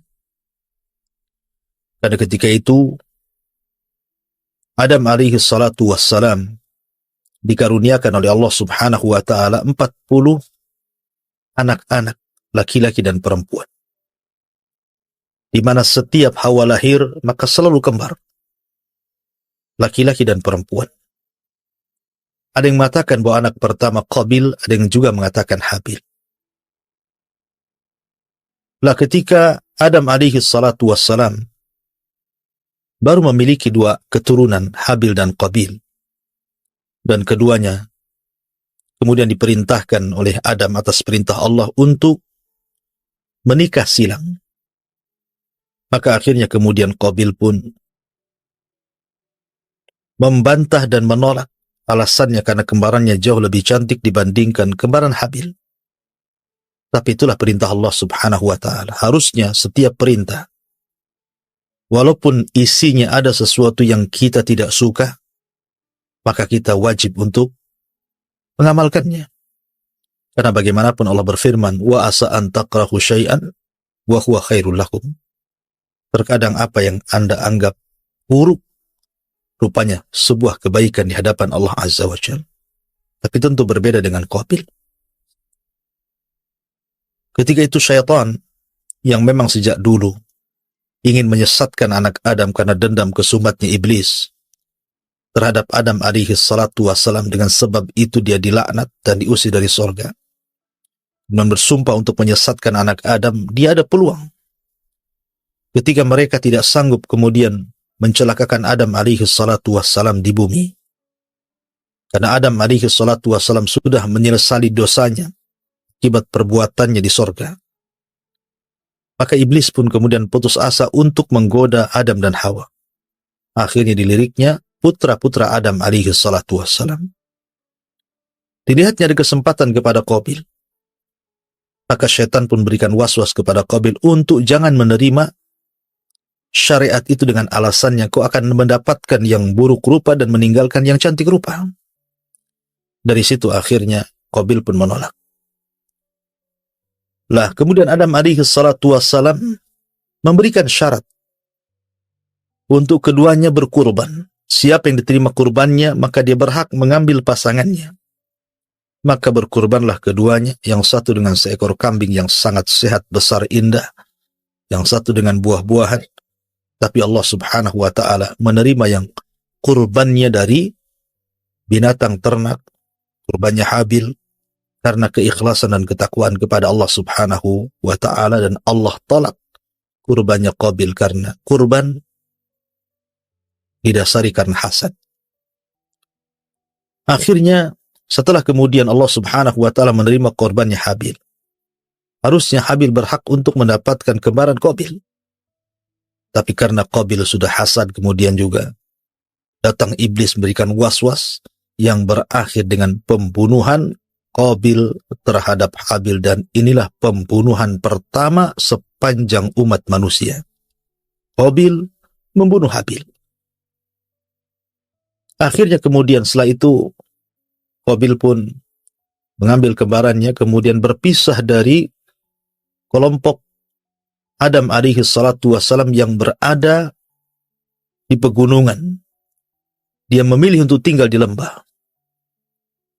Nah, setelah kemudian waktu pun berjalan, kemudian Qabil dan pasangannya pun memiliki keturunan, maka Adam alaihi salatu wassalam sangat menyesal, sangat bersedih hati dengan kematian putranya Habil yang ketika itu memang mewarisi akhlak dan juga agama Nabi Adam alaihi salatu wassalam. Maka dia berdoa kepada Allah subhanahu wa ta'ala. Dari sinilah kemudian Allah subhanahu wa ta'ala anugerahkan kepada Adam alaihi salatu wassalam seorang nabi yang kita kenal dengan Nabiullah Syith alaihi salatu wassalam. Dalam bahasa Ibraniyah, Syith itu artinya hibatullah. Hibatullah, pemberian Allah subhanahu wa ta'ala sebagai ganti kematian Habil. Ada yang mengatakan bahwa Syith anak ketiga Adam alaihi salatu wassalam dan juga kembarannya. Ma'asyiral muslimin yang dimuliakan Allah subhanahu wa ta'ala. Lah Nabiullah Syith alaihi salatu wassalam dididik oleh Adam alaihi salatu wassalam betul-betul dengan didikan agama. Diarahkan dengan arahan-arahan baik.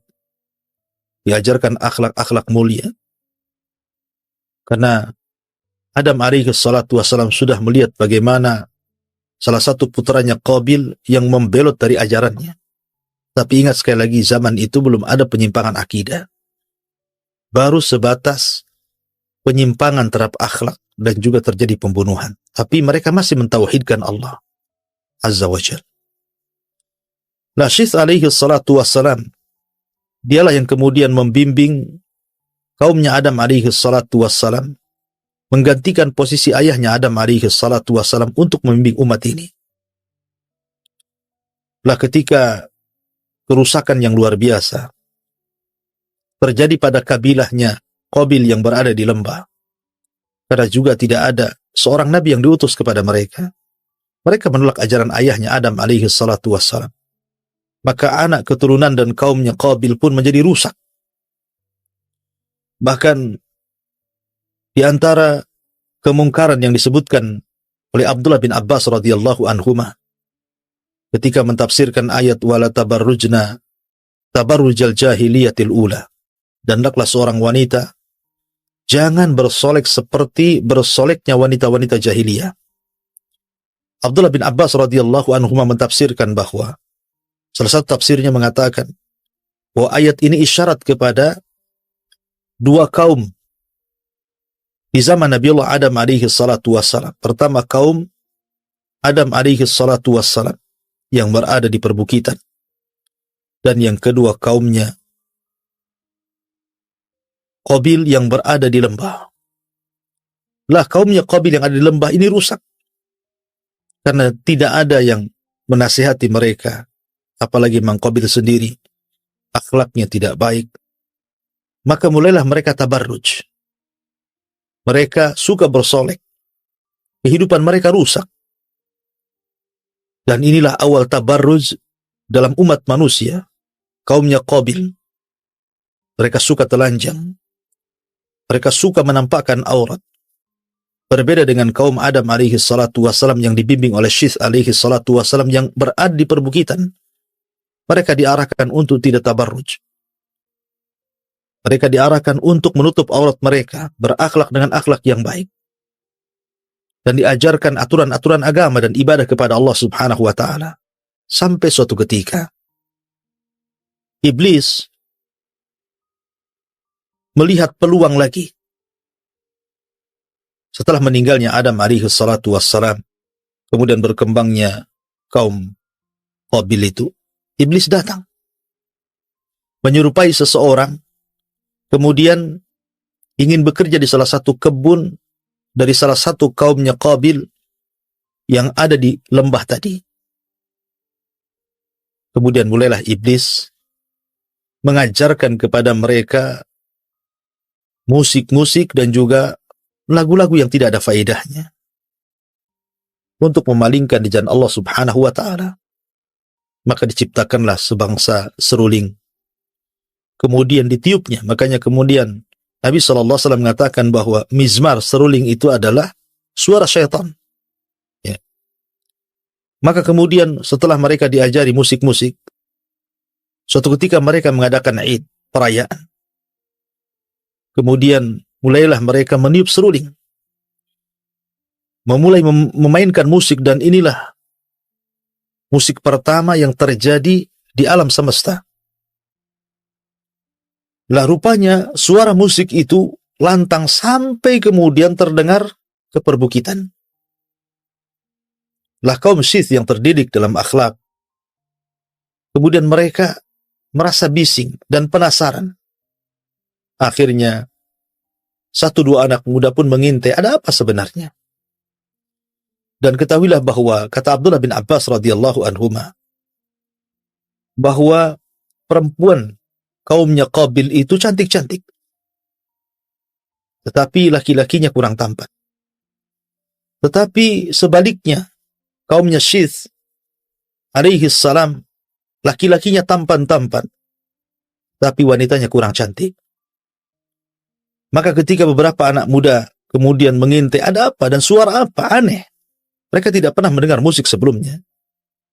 Ketika dilihat kemudian ada pesta yang sangat besar, dan laki-laki dari kaum Syith ini melihat kemolekan, kecantikan wanita-wanita kaum Qabil, akhirnya mereka tertarik dan menghabarkan kepada anak-anak muda yang lainnya.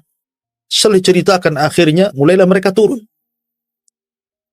Kemudian mereka bertatap muka antara wanita-wanita kaum Qabil yang cantik-cantik dengan laki-laki kaum Syith yang tampan-tampan. Mulailah kemudian mereka saling menyukai, berikhtilat, dan berakhir dengan perzinahan. Dan inilah perzinahan pertama yang terjadi di alam semesta. Jadi banyak kemungkaran di situ. Terjadi pembunuhan, terjadi tabarruj, sampai kemudian munculnya musik pertama di alam ini, sampai akhirnya kemudian terjadi perzinahan. Makanya zina itu tidak lepas daripada musik, tidak lepas daripada khamar, dan tidak lepas daripada ikhtilat. Ma'asyiral muslimin yang dimuliakan Allah Azza wa Jalla. Maka semakin banyaklah anak-anak muda dari kaum Syith yang kemudian bergabung melakukan maksiat dengan gadis-gadis kaumnya Qabil. Dan itu keberhasilan iblis, karena kerusakan apapun pasti di belakangnya iblis. Kerusakan apapun. Makanya Allah subhanahu wa ta'ala berfirman dalam Al-Quranul Karim, وَلَا تَتَّبِ خُطُوَاتِ الشَّيْطَانِ. Janganlah kalian mengikuti langkah-langkah syaitan.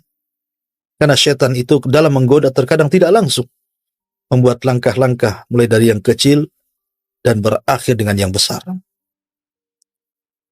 Lah Syith alaihi salatu wassalam diutus oleh Allah Subhanahu wa taala untuk menjadi nabi pertama setelah Adam alaihi salatu wassalam.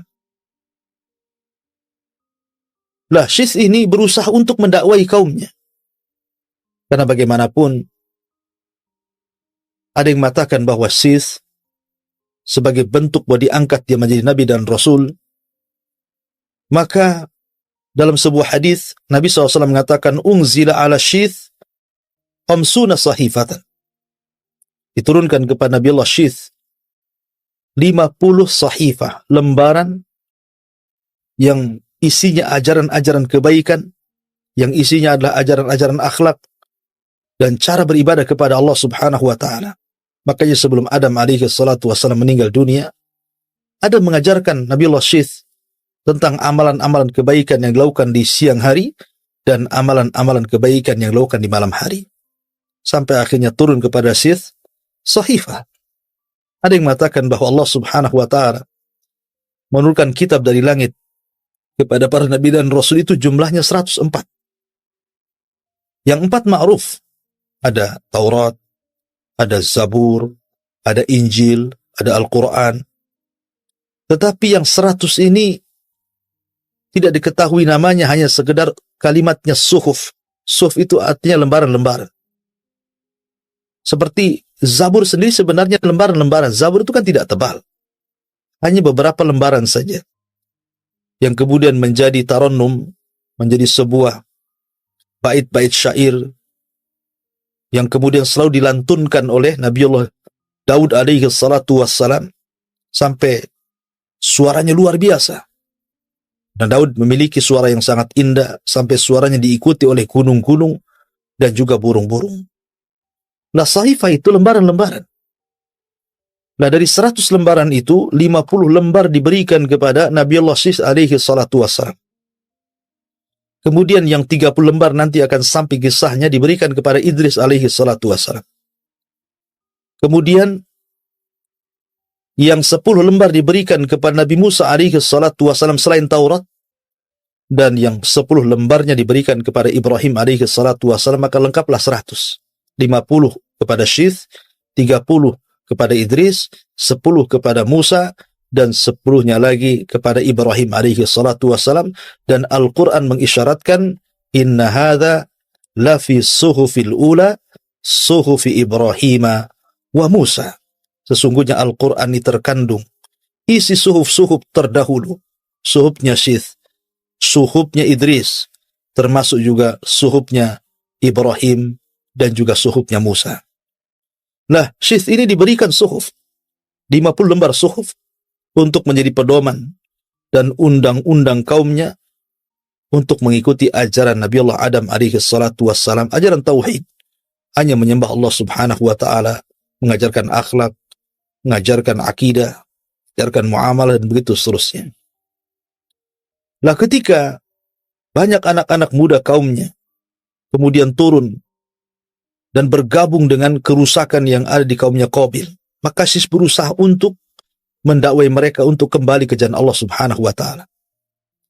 Tidak henti-hentinya Syith alaihi salatu wassalam berusaha untuk mengembalikan kaumnya dan mengharamkan untuk ikhtilat dengan kaumnya Qabil. Dan itu dilakukan sampai kepada Syith alaihi salatu wassalam meninggal dunia. Sehingga Al-Imam Ibnu Katsir dalam kitabnya Al-Bidayah wa Nihayah, beliau mengatakan, lamma mata Adam, ketika Nabiullah Adam alaihi salatu wassalam meninggal dunia,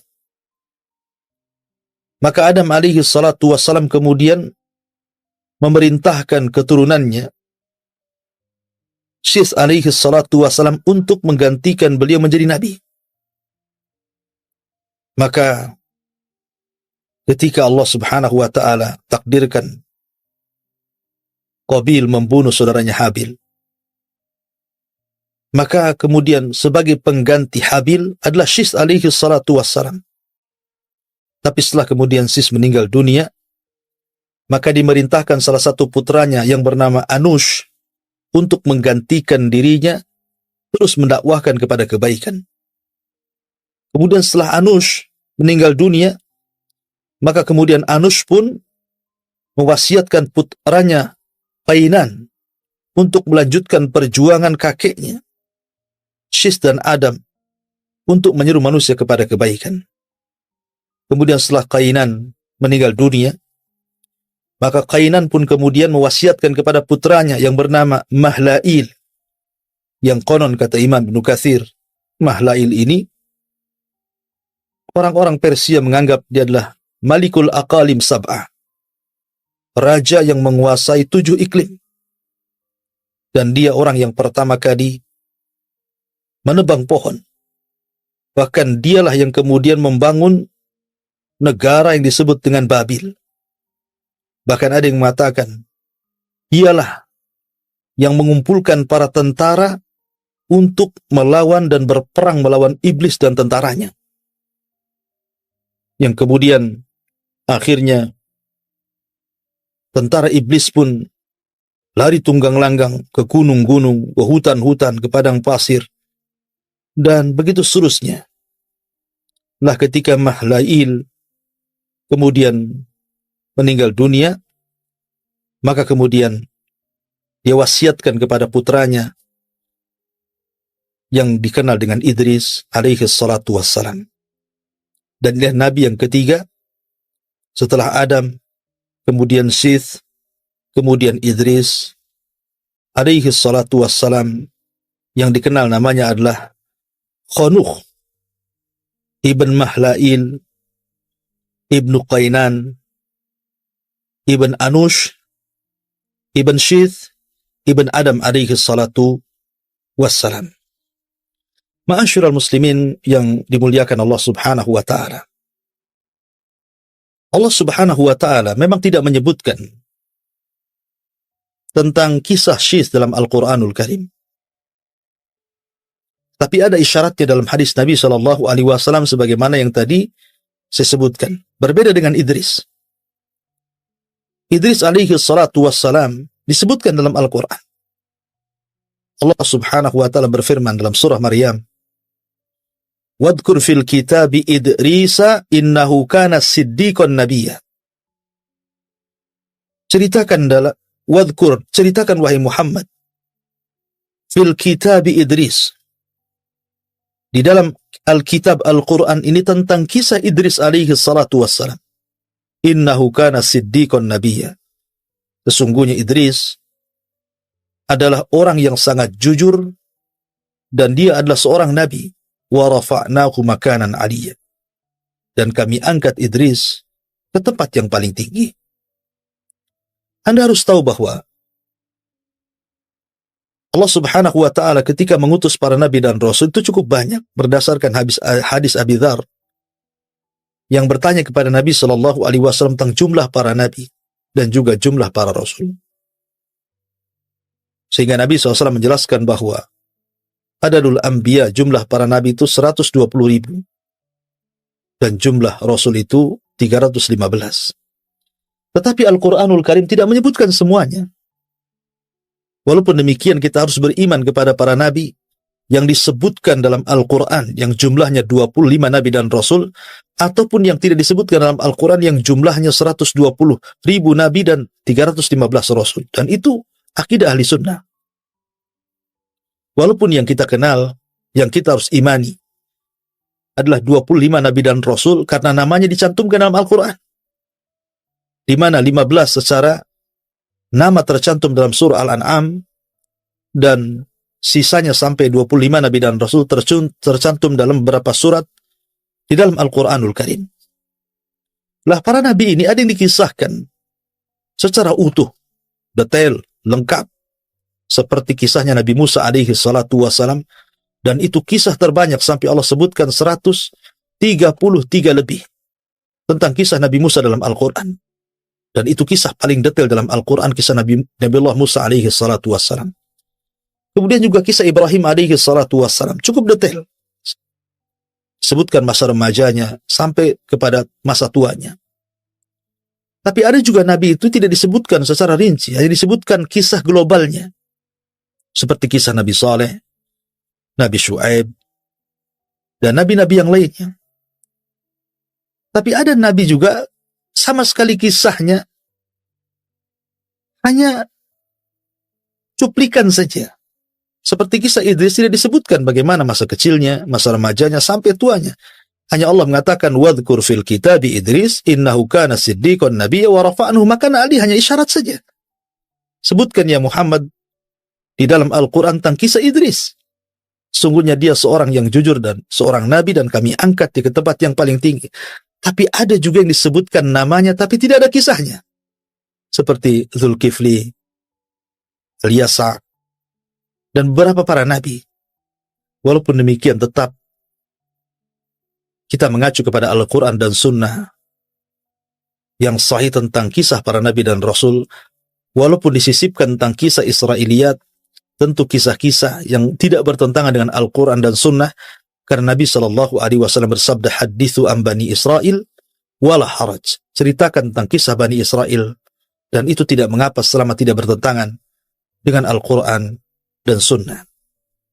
Ada perselisihan para ulama tentang siapa Idris. Ada yang mengatakan bahwa Idris itu adalah Ilyas. Jadi Idris dengan Ilyas itu sebenarnya satu orang. Ada yang mengatakan Idris, ada yang mengatakan Ilyas. Sebagaimana Imam Al-Bukhari menyebutkan dari Abdullah bin Mas'ud radhiyallahu anhu dan juga Abdullah bin Abbas radhiyallahu anhuma, anna Ilyasa huwa Idris. Bu Ilyas adalah Idris. Menunjukkan bahwa Idris dengan Ilyas itu satu orang sebenarnya.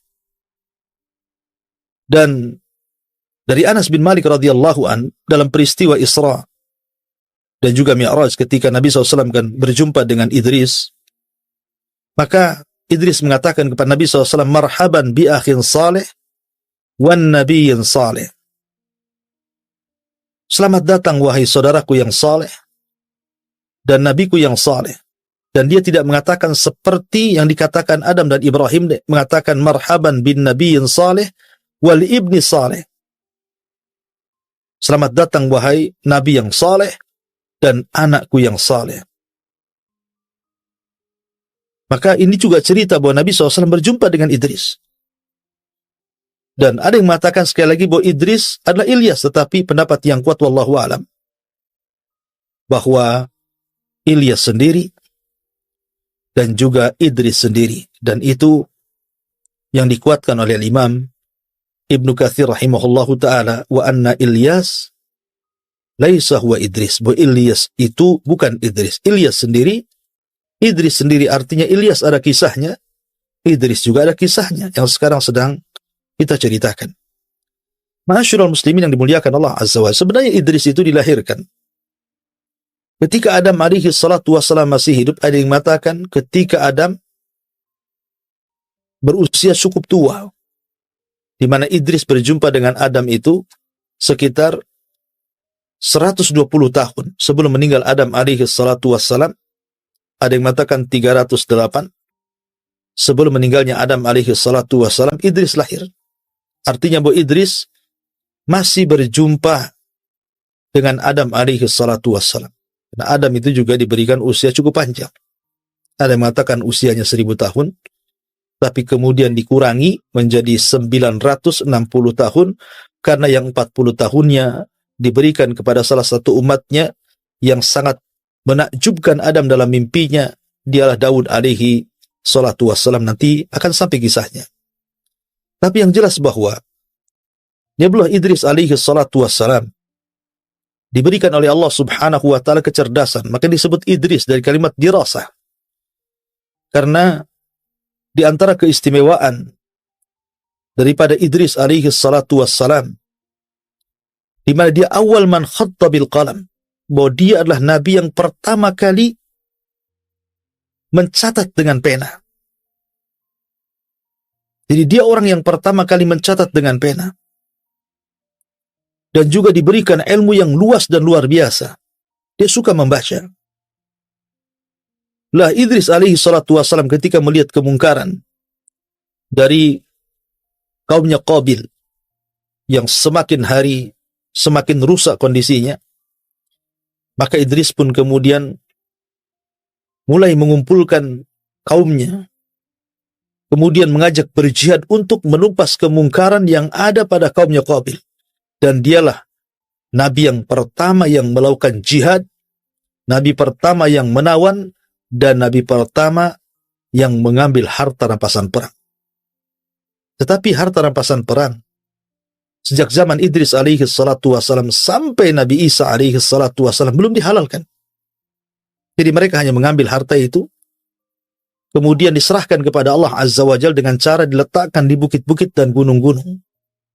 Kemudian akan datang api yang menyambar. Kalau seandainya harta itu disambar api, dilahap api, kemudian hangus dan habis, menunjukkan jihadnya diterima. Artinya jihadnya karena Allah Subhanahu wa ta'ala. Tapi kalau sebaliknya, maka jihadnya masih dipertanyakan keikhlasannya. Tapi di zaman Nabi SAW, harta rampasan perang itu dihalalkan untuk dimanfaatkan. Makanya Nabi SAW mengatakan, wa uhillat liyal ghanaim, dihalalkan kepadaku untuk memanfaatkan harta rampasan perang.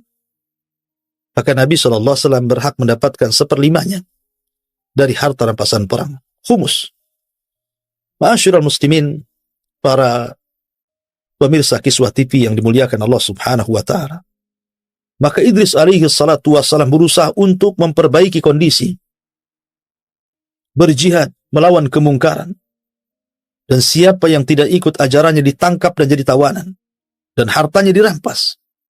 Akhirnya, setiap hari banyak orang yang sadar, kembali ke jalan yang benar. Dari situlah maka Allah Subhanahu wa ta'ala menghadiahi Idris bahwa dia setiap hari amalannya akan diangkat sebanyak umat yang didakwahinya.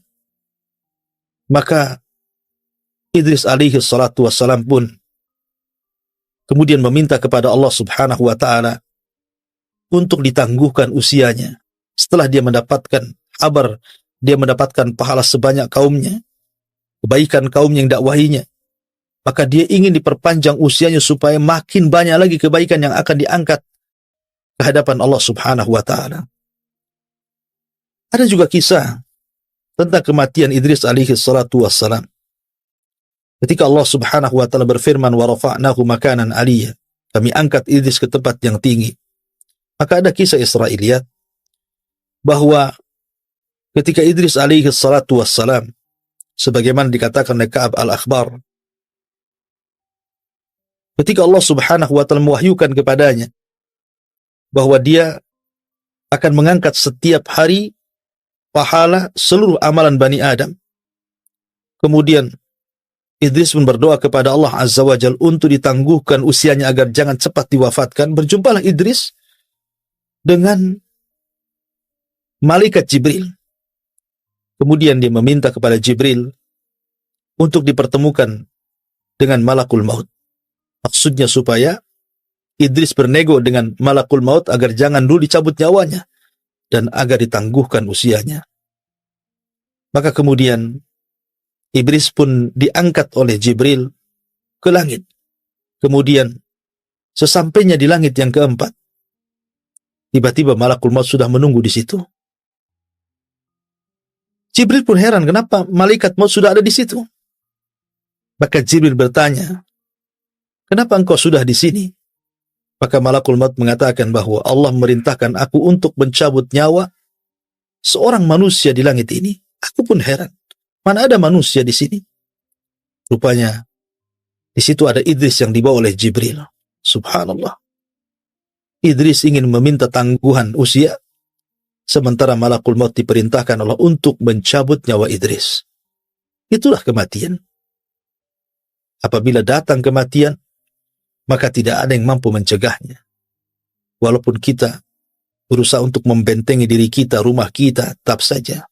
Walau kuntum fi burujim musayyadah, aina ma takunu yudrikumul maut, walau kuntum fi burujim musayyadah. Dimanapun kau berada, kematian itu pasti akan menjemput dirimu, walaupun kau bentengi rumahmu, dirimu, dengan apapun benteng, tetap saja kematian itu akan menjemput siapapun. Kalau sudah datang takdirnya, la yastakhiruna sa'atan wa la yastaqdimun. Tidak mungkin mundur, tidak mungkin maju. Kullu nafsin dha'iqatul maut, setiap jiwa pasti akan mati. Ada yang mengatakan seperti itu, bahwa Idris meninggal di langit keempat. Dan itu makna ayat wa rafa'nahu makanan aliyya, dan kami angkat Idris ke tempat yang tinggi. Tapi ini kisah Israiliyat. Tapi ada juga mengatakan bahwa Idris tidak meninggal di langit. Idris meninggal di bumi. Karena semua manusia meninggal di bumi. Sebagaimana Adam alaihi salatu wassalam diturunkan dari sorga, supaya dia meninggal di bumi. Adapun Isa alaihi salatu wassalam diangkat ke langit. Dia akan diturunkan kembali di akhir zaman dan akan meninggal di bumi. Jadi semua manusia akan meninggal di bumi. Tidak ada satupun manusia akan meninggal di langit. Tapi ini masalah khilaf para ulama. Tapi yang jelas bahwa kisah Nabi Syith dan kisah Nabi Idris alaihi salatu wassalam, kedua nabi ini berusaha untuk memperbaiki kaumnya. Memperbaiki bagaimana umatnya kembali ke jalan Allah subhanahu wa ta'ala. Namun perlu dicatat bahwa di zaman itu belum ada penyimpangan akidah sama sekali. Belum ada. Jadi penyimpangan mereka itu hanya melakukan dosa besar. Pembunuhan, kemudian perzinahan, kemudian munculnya alat-alat musik, ya, kemudian juga menampakkan aurat, ikhtilat, dan yang semacamnya. Tapi mereka semua masih mentauhidkan Allah, baik kaumnya Qabil ataupun kaumnya Sis alaihi salatu wassalam. Sampai pada waktunya ketika Idris alaihi salatu wassalam meninggal dunia. Dan Idris ajarannya masih dipegang oleh anak turunannya. Sampai kepada ada satu keluarga yang disebut dengan keluarga Wud, atau Quran menyebutnya Wad, memiliki beberapa anak. Ada Yaghus, ada Ya'ub, ada Nasr, yang disebutkan di dalam surah Nuh, la tadarunna waddan wala suwa'an wala yaghutha wa ya'uqa wa nasra. Jadi keluarga Wud ini adalah umatnya Idris alaihi salatu wassalam yang paling soleh yang tersisa kala itu. Baik, dermawan, cerdas, saleh, dicintai umatnya. Sampai akhirnya kemudian Wud pun meninggal dunia. Kemudian digantikan oleh Yaghus, digantikan oleh Ya'ub, digantikan oleh Nasr. Akhirnya semua anak-anaknya juga meninggal dunia, sehingga hilanglah qudwah. Hilanglah percontohan yang baik. Mulailah akhirnya syaitan datang kembali, membisikkan kepada generasi pertama yang merupakan murid-muridnya keluarga Wud, dan mengatakan, kenapa kalian tidak membuat patung? Ambil batu, kemudian pahat, buat semacam berhala, ya, gambarlah mereka, supaya kalian diingatkan dengan kebaikannya. Maka mulailah generasi pertama mereka membuat patung, dan inilah pembuatan patung pertama, tapi belum disembah. Kemudian datang generasi kedua, kata syaitan, kenapa kalian tidak memproduksi banyak-banyak? Letakkan di rumah-rumah kalian, supaya tidak ada satu rumah pun kecuali ada patungnya orang saleh. Buatlah patung yang sedang sujud, yang sedang ruku, yang sedang bersedekah, supaya kalian terangsang untuk melakukan ibadah. Sampai datang generasi ketiga, keempat yang tidak mengetahui kenapa generasi pertama buat patung.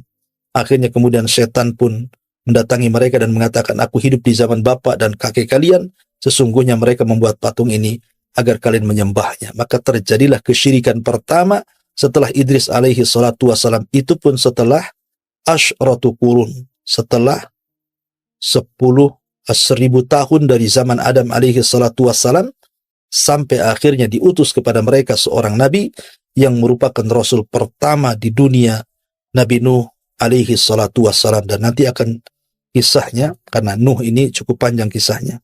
Jadi terjadinya kesyirikan itu setelah 1000 tahun. Ya, setelah Idris alaihi salatu wassalam meninggal dunia, kemudian muncul murid-muridnya memiliki murid-muridnya lagi, sampai akhirnya kepada keluarga Wud. Inilah orang soleh terakhir yang meninggal, yang akhirnya kemudian dibuat patung dan berhala, kemudian generasi setelahnya menyembahnya, dan inilah kesyirikan pertama yang terjadi di alam semesta, sampai diutus kepada mereka Nabi Allah Nuh alaihi salatu wassalam.